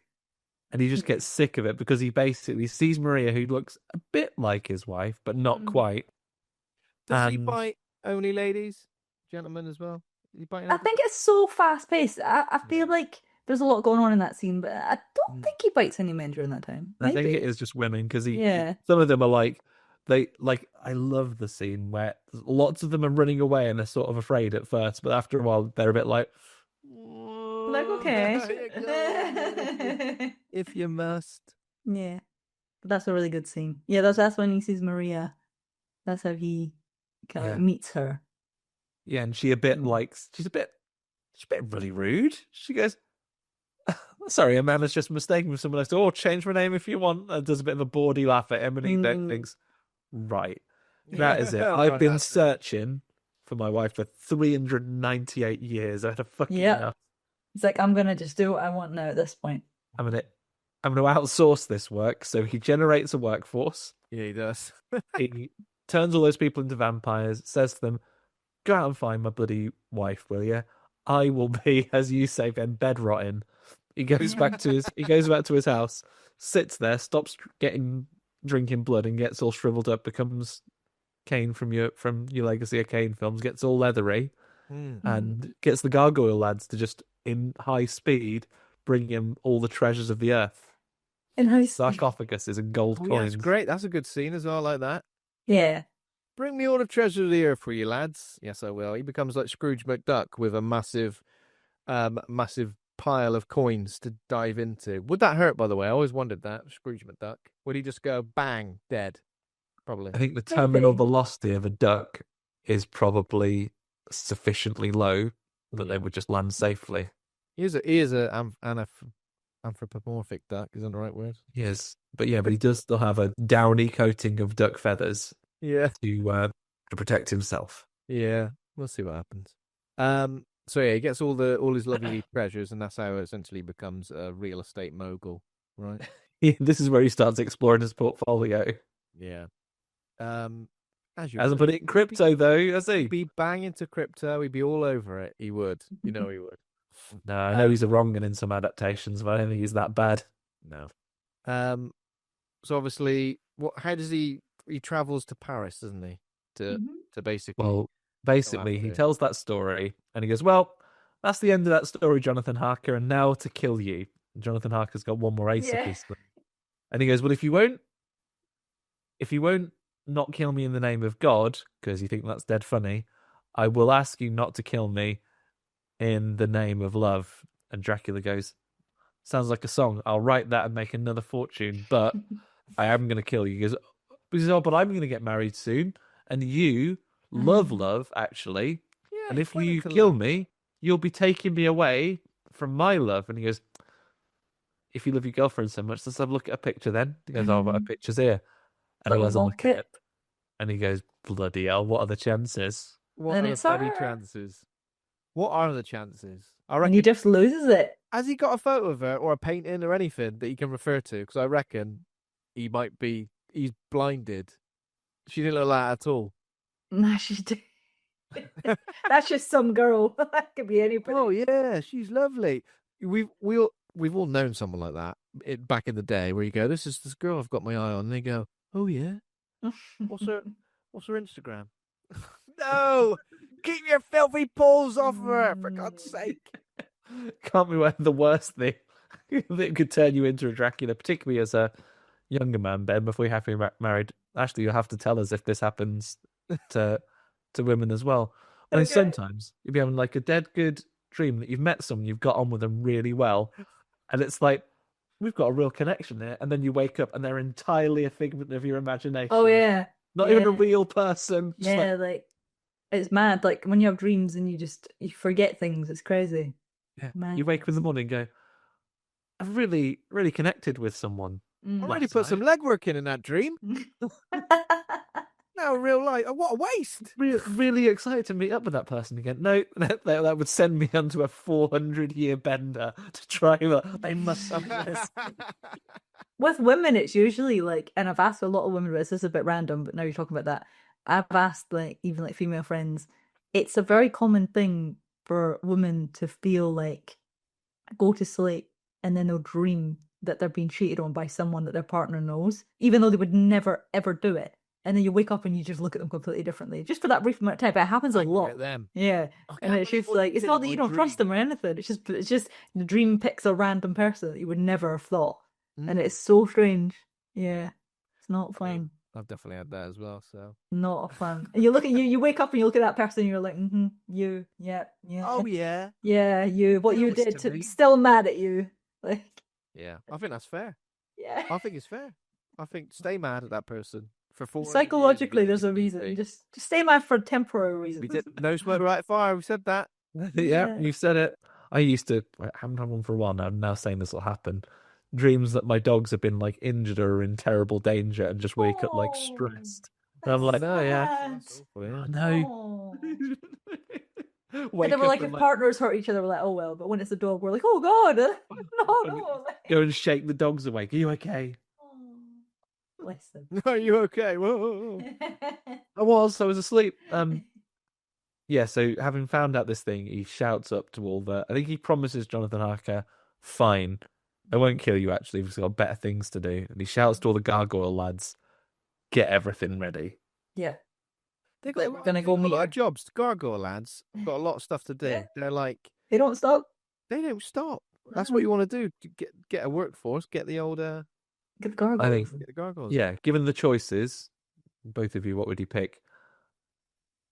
Vampires out in society doing all the socializing for you so you could stay in, do your podcasts and all the stuff that you need to do at home.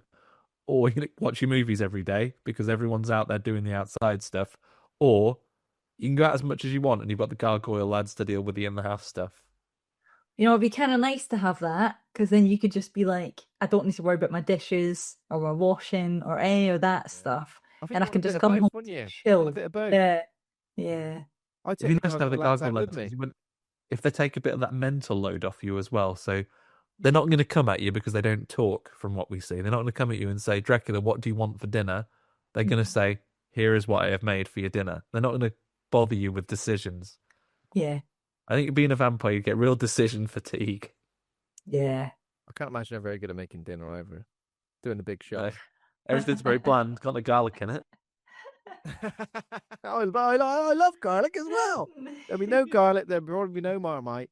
Can't have any Oh, Korean that's food. great. Sounds great. No more. Great. Right. Sign me Great up. for Ashley.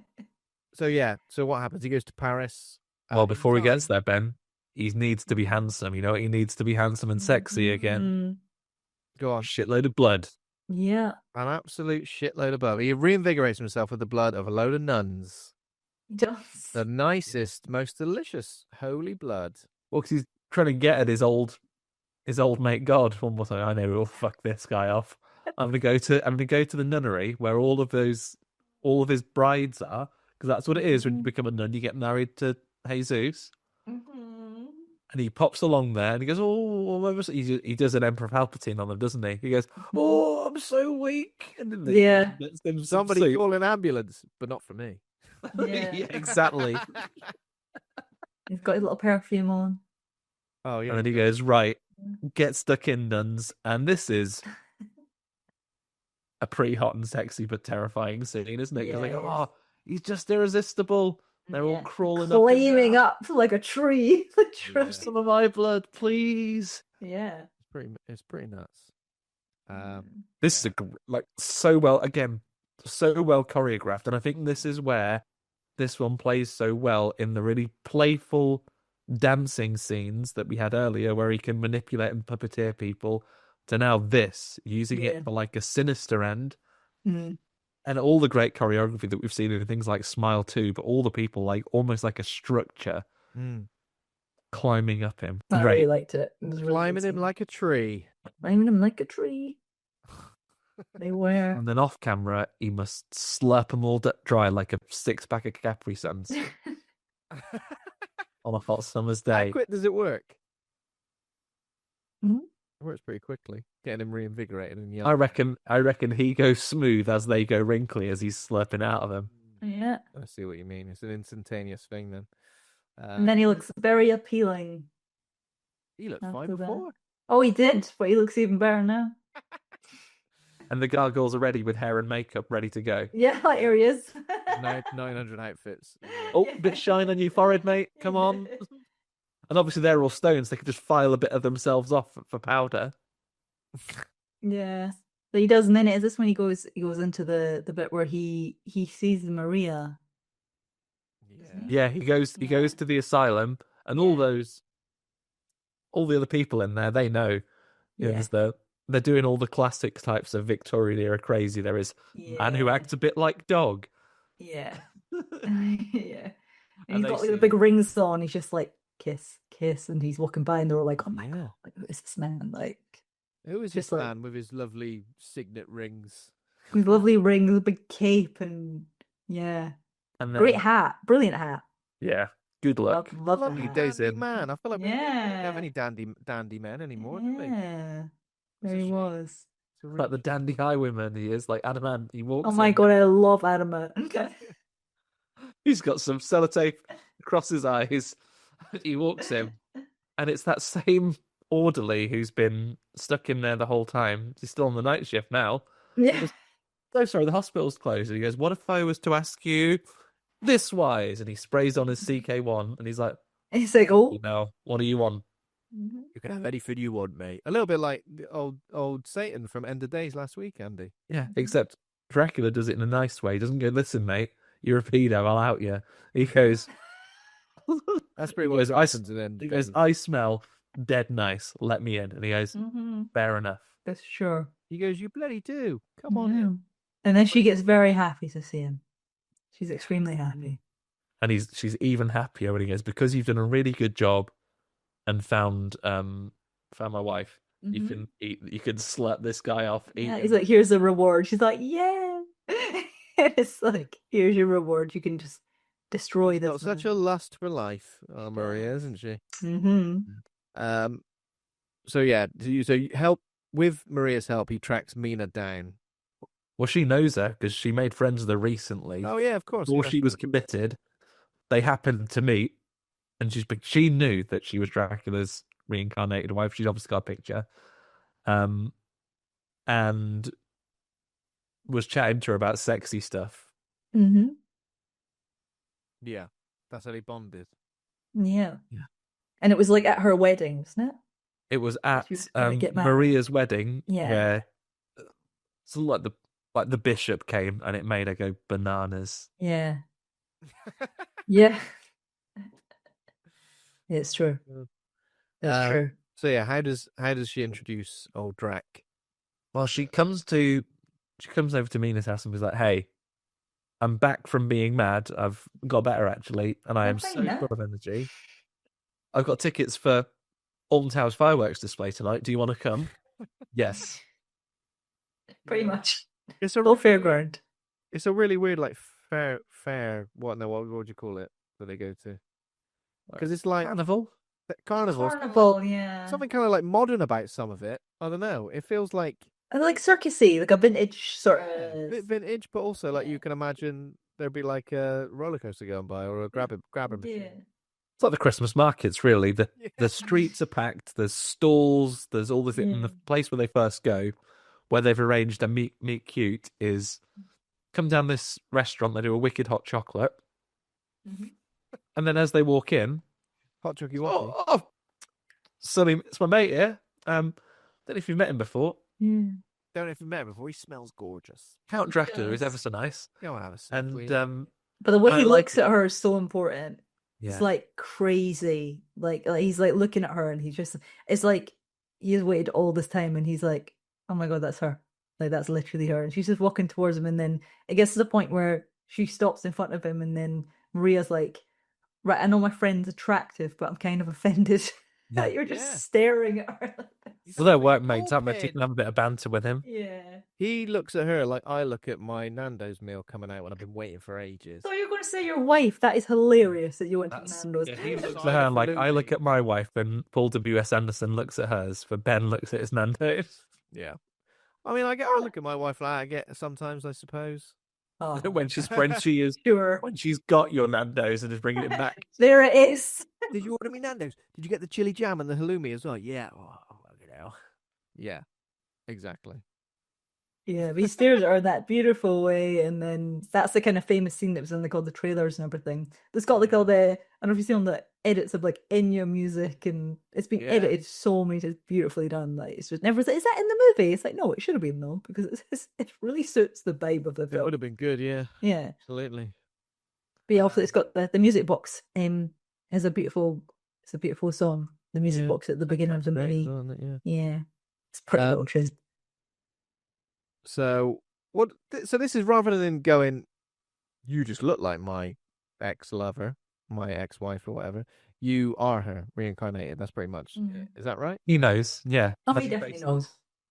He basically knows that there are loads of souls and they can come back to life on occasion. So he's been waiting for her to basically cycle back up. Yeah. 400 years later. And she's back, and there is a moment between them, but she obviously is engaged to famous wet blanket Jonathan Harker, who is currently on his way back from Romania slowly. Wet blanket. Taking his time. Yeah, he's taking. That happens, doesn't it? 8 months. I'm trying to get back from Romania. It's a bloody nightmare. Flight cancelled twice. There's been an ash cloud. He's stuck in duty free, spraying all the perfume. You still don't smell half as good as Dracula. Yes, that shit. What am I going to try? I've tried them all. I'm just an amalgamation of them all now. Terrible. Yeah, turns bad like mixing too many crayons. So Dracula, he has a bit of an awkward one. She's like, hang on, I was promised hot chocolate, which for the time, the past, would have been incredible. Yeah. For the time, the past, they're just used to drinking bloody gruel or something. Yeah. Hot chocolate's a delicacy. You're talking about a period of history, Ben, where tens of thousands of people would turn up to watch a train go past. So, yeah. So they're ready. So she's there for the hot chocolate, but she's not rude to Dracula. She doesn't fall into his arms, but there's something there. And then they spend the day having a whimsical time at the fair. This would have been a moment, like, bearing in mind it would have been contemporaries, where you could have had Hugh Jackman appear as P.T. Barnum being the greatest showman. She's like, hi. Have you seen that? Do a little wink, another timeline. I'm Van That Helsing. guy on TikTok who sings contemporary songs like Hugh Jackman does. Oh yeah, I've seen him. Have you seen it? It's so Yeah. He's good. it's good. But yeah, it's a nice scene, and then I liked as well. There's a scene where they're going through like this. How do I call it? The sort of the mirrors. Like if you're going through the sort of like the fun house kind of The Hall thing. of Mirrors, yeah. The Hall of Mirrors. There's to be a bloody Pennywise behind Oh me. yeah, crossover. That would have been amazing. And yeah, basically he actually like, oh, come with me, I'll help you. And it's the first time they kind of like are like a bit closer. And then she's trying to like hold the gun to do the shooting thing, and then he's like behind her, and he's like got his head resting. I'm like, this is so intimate. Like it's so like, and it reminds him of what he used to do with her, like in the rooms and stuff. That's a really nice. We always shoot. We used to always go for all the mirrors. We used to shoot. Oh, it's all shoot things, love, all the time. Things. He never left the bloody bedroom. For No. God's sake. Well, they could do all those things like look in mirrors and shit because they were lived in a palace. Yeah, I wouldn't leave Leave the bedroom. Why don't you go and have a bath? For God's sake, stinks in here. That's where the guards walk in. Sounds like a fucking wanker's nightmare in here. Going in it goes open.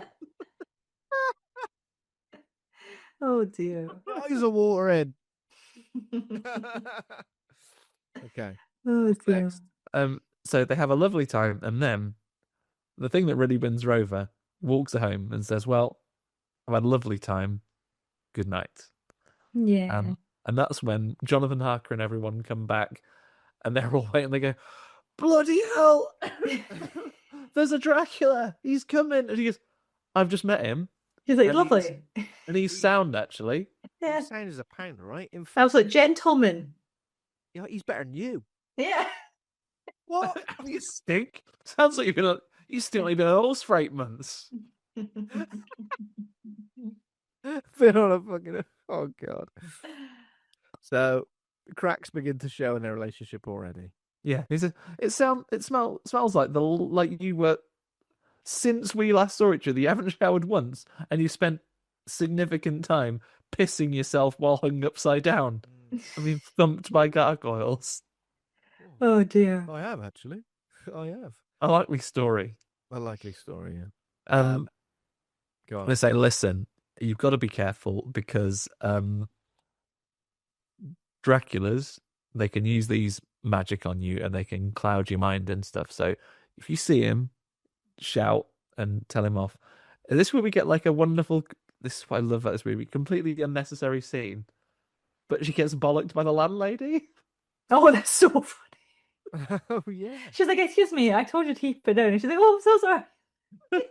Because at first, like, I think Dracula said to her, "Listen, you look a lot like my wife. I know you're not. We're not ready for that bit yet, but it would be nice if you keep this music box because it reminds me of her. Maybe it could bring back your memories because I believe you're connected."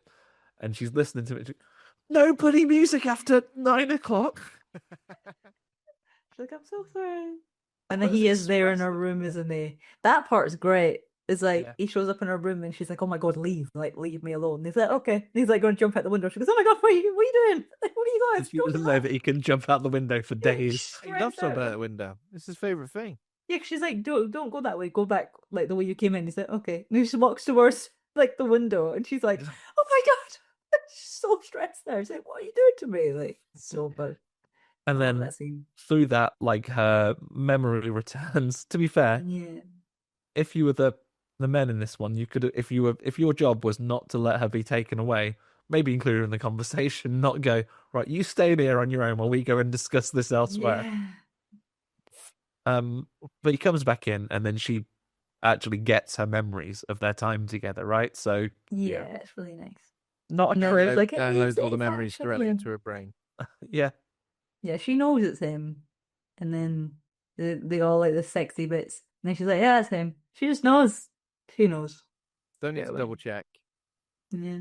And she goes, right, turn us into a vampire and let's move back to Romania. And he goes, Yeah. okay. True, Jonathan. Don't worry about him. Oh yeah. Forget Jonathan, Jesus. It's like everyone does forget about him. Bless I've him. spent 8 minutes with him in the last year. Yeah, I'm very proud of him. And I'm sick of it. He didn't make the effort. Yeah, he's been back in the country for less than an hour. He's already out with the lads. Yeah. But yeah, she knows it's him, and then kind of goes from there. She wants him back, and then that's when he bites her, right? Yeah, she goes, Yeah. "Turn us into a vampire, will you?" And then they, I assume, fast travel back home because they're Yeah. gone. Yeah. Would have been there, fine. You've got the waypoint. You can go. Okay, point you can travel back there, exactly. Jonathan Harker, when they come and they find that she's gone, go, well, I could probably find my way back there, but we need an army of lads to help us fight Dracula. Mhm. So they go back, and then I imagine your least favourite scene, right? Because Maria has gone back to the arms of her fiancé. Maria. Maria, what are you playing at? The fiance's really flabbergasted by the entire situation. He's like, "Oh, you well?" Yeah, I'm back from the asylum, but I did watch the fireworks and have a wicked night before I came home. So now I'm fine. And she goes, "Anyway, let's have sex. I'm not a vampire." And he goes, Yeah. "Oh, then Are you sure? only for famous cockblocker Van Helsing to come in and shoot her in the head." Not Oh, Van and he gets her Helsing? head chopped off. Before that, he shoots her, and the Oh, guy's he like, does shoot her, doesn't he? he goes, "What's that?" He goes, "Oh, don't worry, she'll be fine." Then she gets back up and tries to choke him out, Yes. and then Jonathan Harker chops her head off, and it bonks the psychiatrist on the head. It does. Yeah. Iconic, eh? Yeah. So, Really iconic. were you sad to see Maria go?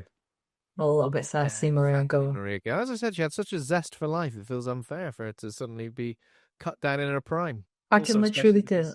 Sorry, on. Ashley. Yeah. No, I was gonna say, I can literally tell you my fiance's exact reaction. He literally just went like this. It happened, and he went, "Oh, no, oh," and I was like, "It's okay." And he's like, "No, oh, okay." I was like, your girl's gone. Was it switch this rubbish off? The boring funny now. thing is, the first time we watched it, he fell asleep within like 5 minutes, and he just never came back downstairs. And then I was like, "Okay, we'll watch it again." And then he was like, "Yeah, but no." That made me laugh. I was like, "Your favorite character, bless." What a shame. Head off as well. Yeah. Head off. What's next? So they go, right, now we've saved you by murdering your wife. Can you, because he's a rich guy, right? Can you marshal the forces to travel 8 months to Romania and do a raid? Yeah, sure. Big old raid. Count Dracula reunited with his wife. They're back at home at long last. And they were like, wow, the old place really brightened up because the gargoyles have been getting it ready. No sooner have they arrived that the old musketeers are blasting the door down. The old musketeer. Yeah. Oh, the old bloody musketeers. They're I know, cannon in it's- his lovely house. The it's so sunlight is coming strange. in. It's sad.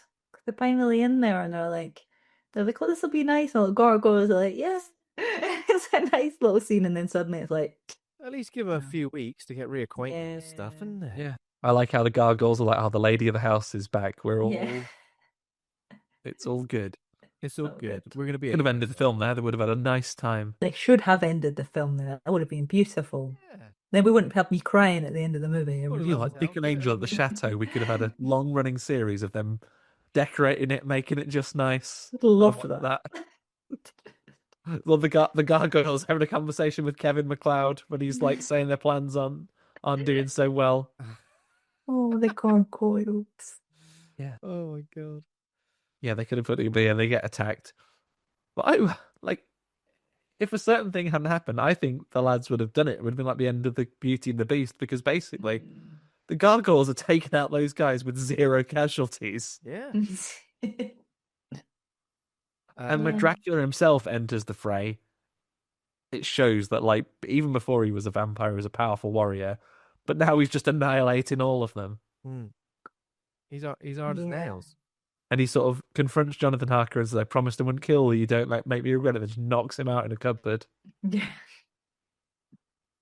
Knocks him out in a cupboard. But then And I love this final confrontation, if you like, where he encounters the priest. Christopher Waltz is there, and he sort of stands off against him. He goes, "Oh, you've come to kill me."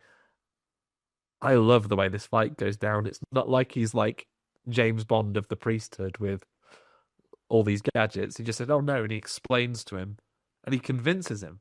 This is incredible. Yeah. It's a really good scene. And then I think that line when he says, he's like, "She's my salvation," and then he says, "But you're her damnation," that's just a cutthroat scene. I'm like, oh my God, that's so sad. Like, because it is sad. And it's just like, he's basically saying to him, this is how it should be, and it's not going to be easy, but this is what you need to do. And like, that makes Didn't me you really love sad. her? Yeah, you love her. Yeah. Yeah, and he does. So he makes the right. Well, Very the sad. rest of the story, you're allowed to disagree, Ashley. He makes the right choice and says, "Okay, Yeah. I will make up with God and go to Yeah. heaven." And he basically repents. Christopher Waltz gives him the last rites and then stakes him. Yeah. And then Horrible. he doesn't just disappear like in Buffy the Vampire Slayer. He properly like gets to say goodbye. Oh my God, it's so sad. Like, I've watched it 3 times, and the first time I watched it, I was like, oh, this is quite emotional. And the second time I watched it, I was really, and then last night, I was a mess, and I was like, every time I watch this, it really upsets me. And I think it's because I haven't seen, like, a sort of representation of love like that, as cheesy as it sounds, like, that has been that believable on screen. Because there's so many love stories and so many things with relationships. Well, this one, I was like, I just really didn't want him to leave. Like, it just made me really sad for her. It just really made me sad. And she's with him as he like withers away and turns to dust, and ultimately goes. Yeah. I love it when Jonathan Harker walks in. You could tell he knows he's fucked it. He's like, he just kind of goes, right, I'm not getting her back then. That's me done. That's you done, mate. You're done for. Yeah. He's like asking that guy, "Do you say Maria's number?" Well. Oh, he chopped her head off. No. Oh, bloody hell. But no, that pretty much kind of ends there, doesn't it? It comes out. But at one point, the gargoyles come out and they're kids. They're little boys now. They're little kids. Weird. Yeah, and I was like, wait a minute. So I feel like they should have explained that a bit more. I was like, wait, are they supposed to be kids? Were they tortured or something? I don't really understand that. It adds a whole new dynamic. Yeah. I like to believe because Dracula was by and large a nice man, maybe they were souls that were just brought to life in the stone of the castle, because gargoyles exist. That's a thing that can happen. Maybe with the end of the curse and his passing into the kingdom of heaven, those souls have just been given real boy bodies. That's nice. Get to go out and live. Kidnap some boys and turn them into gargoyles. Well, that's what I originally thought, and I was like, well, that could be a bit. But I mean, Dracula's such a diverse character that you don't really know. Like one minute he's like very romantic, the next minute he's like, nope. I can't tell. I like that theory. I choose to believe that they were just spirits brought to life in the stone, and now I can only hope that the care system of the 1800s was a fair one, and they found living homes. I actually am going to look that up after this to dive into that, because that's something I found quite interesting. As soon as they walked out, I was like, oh, they're little kids. Little fellas. Didn't expect that. Yeah, and I was like, that's strange.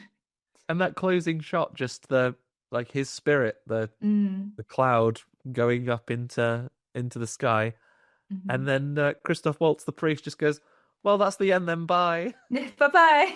See you later, everybody. See you in the next kind of movie. I'll be a priest again at some point. He literally starts walking home. He's like, right, my house is that way. So my house is 8 months away. Such a nonchalant character. It's just like, right, I see that. I like that. There we go. Yeah, that's how it ends. That is how it ends. Andy, have you got a Dracula quiz? I can play a little Dracula quiz for you if you would like to play. Yes. Maybe there is a little bonus. It's not a name related game. I'm going to ask you. I'm going to give you a little synopsis of a Dracula, or maybe just a vampire related movie. I'm going to tell you the actor. I'm going to give you the synopsis and the year of the film. If you get it at that point, you'll get yourself 3 points. Oh. If you can tell, if you have to get the actor, you only get 2 points. If I tell you who plays Dracula, and then I'll give you another clue if you only get it for 1 point. We'll do a couple of these. Okay. Right, let me. I'm always terrible at your quizzes. Not as You're too tight good. this time. You're I will too tell good. you though, it doesn't. Won't necessarily. Maybe it'll be a Dracula, but maybe. I'll make someone else. Okay. Let me just bring the first one up here. Sounds difficult. Sounds like it could be difficult. I feel like I should know, but probably not. Is it Dracula or is it Dracula adjacent? Yeah, exactly. Let me pull up my first one. Drac or not? Here's your first one. This is a film from 1992. Bram Stoker's Dracula. It's not Bram Stoker's Dracula. Oh. It is a movie. This is the tagline. A movie that goes straight for the jugular. And it was directed by John Landis. Innocent Blood. It is Innocent Blood. Oh, okay. And Ben, is that a Dracula or not a Dracula? Not a Dracula. It's not. Her name is Marie. It's a French lady.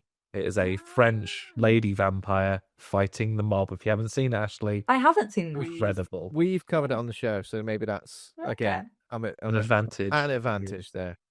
Okay. Right, here's your second one. Or it would be if I could type.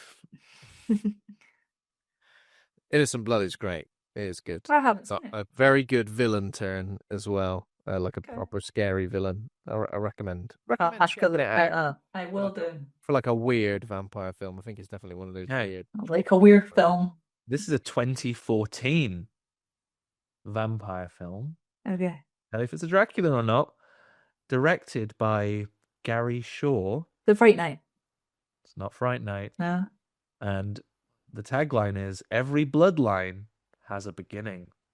No, I was going to say Pet Sematary, but that's not. That's Dracula Untold.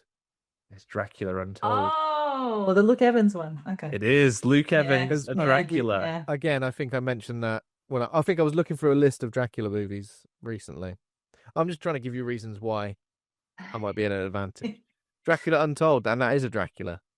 Yeah, that is. Well, did you see that? Did he turn into a big old cloud of bats in that film? It was turned into a big cloud of bats in that one, and that is the one where famously the Weekly Planets Award, the Game Is On Award, is where they tried to set up a franchise with Charles Dance teasing at the end. Oh yeah, oh no, of course. How about this one? A 1995 vampire movie directed by one Mel Brooks. Oh, It's not Interview with a Vampire. Not Interview with a Is that Vampire. Dracula No, Dead and that's Loving not. It? That is Dead and Loving It. That is Dead and Loving It. Which, of course, is a Dracula. Who Yep. plays Dracula in that one? Oh, I haven't seen it. Oh, you really must. I haven't seen it. What's his name? Leslie Nielsen. Leslie Nielsen. I is have Dracula. not seen that one. Oh my! It's good.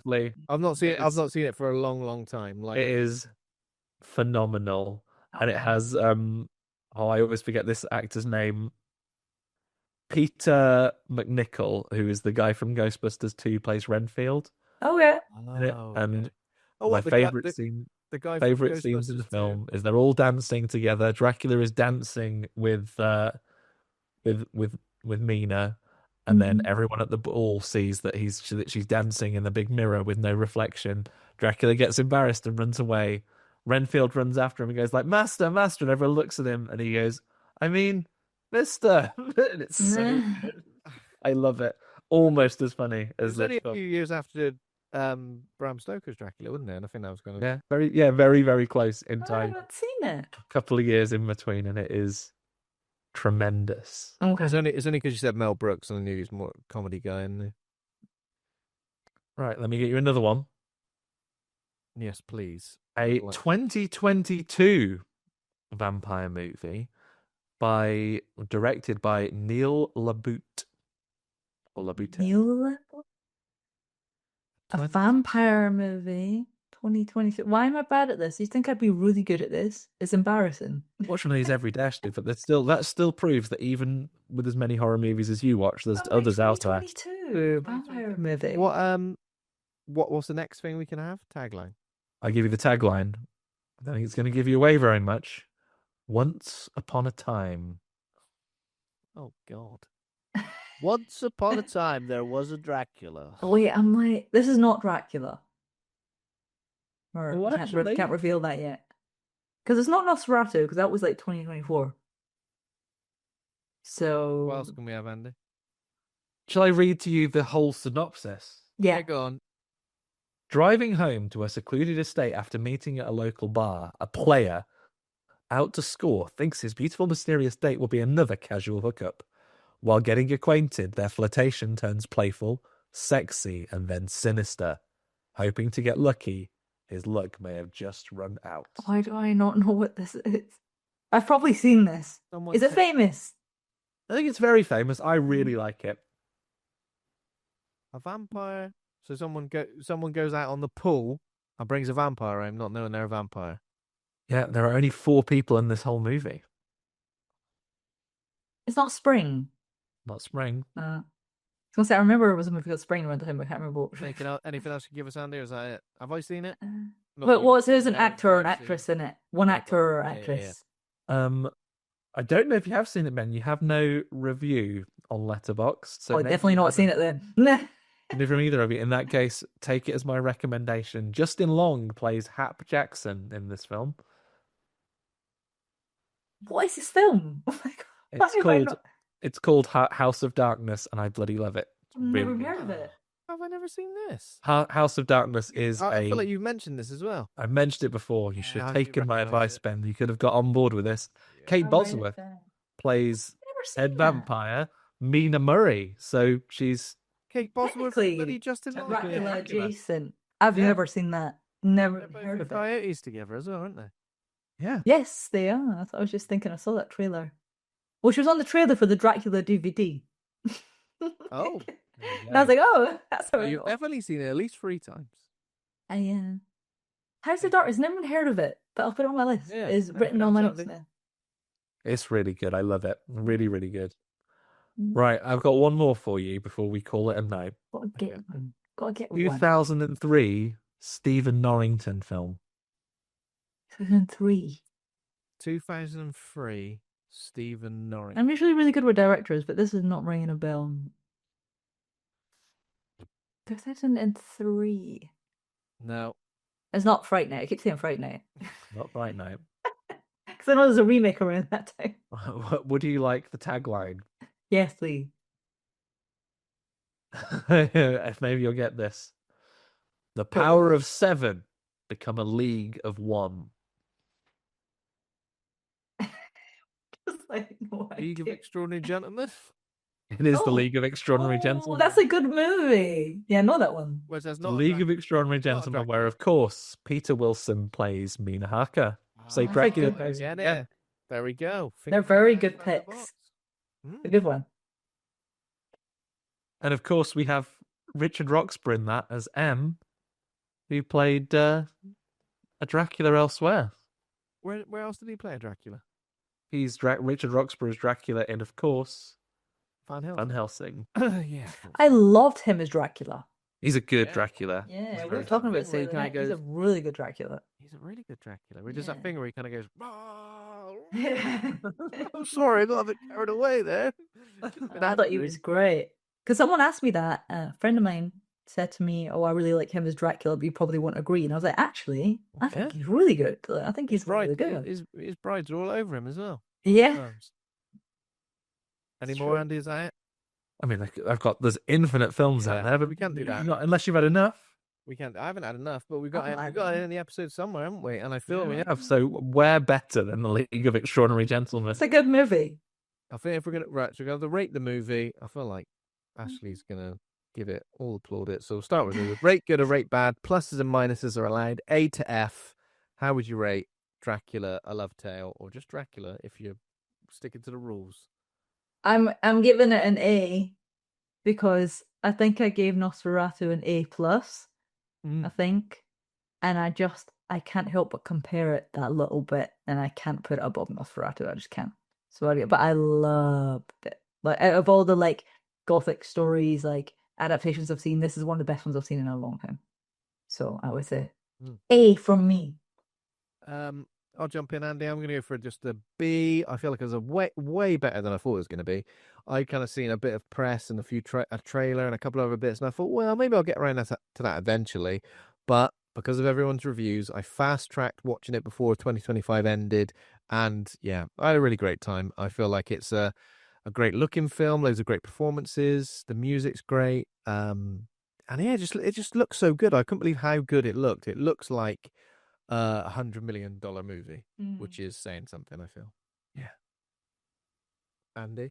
Wonderful. I am nestling comfortably somewhere between you, I think, in this one. I'm going to go for a B+, because I thought it was a fantastic film, one of my favourites of last year. Late entry to the list and comfortably on my top 10, and that cannot be underestimated in a year where even really well-made, powerful films, 28 years later, was not ultimately in my top 10 because as fantastic as it was, there were at least 10 films that I thought about more, and this was one of them. Nice. I love the gothic melodrama of it. I love its over-the-top nature, and I love how you tell a gothic story, a romantic story, without draining all the color out of it, not only literally but figuratively. It is such a bright and bold movie.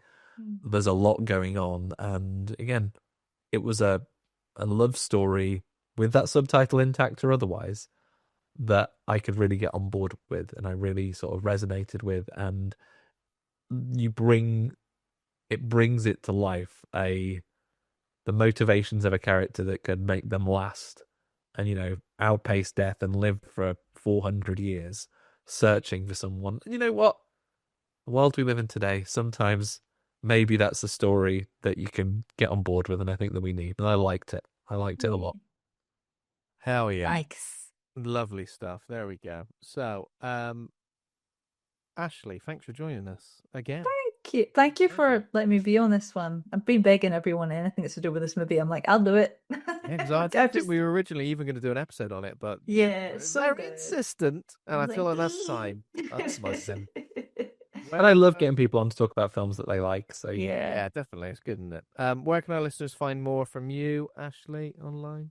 So I am under Ashley B. Red Music Official on Instagram, and just Ashley B. Red on TikTok. And I do write music as well, which is based on horror films. I can't believe I'm going to tell you this. I'm going to give you an exclusive right now. I've not told anyone this. I am currently writing a song about Dracula. Oh my god! And it's in release very soon. It's nearly done. So That's it's exciting. I don't want to give you a date because I'm not set in stone on it. But because of the release of the film coming out in February, I'm hoping to have it out before February. Or that is. So watch out for that song. We'll be tuning in.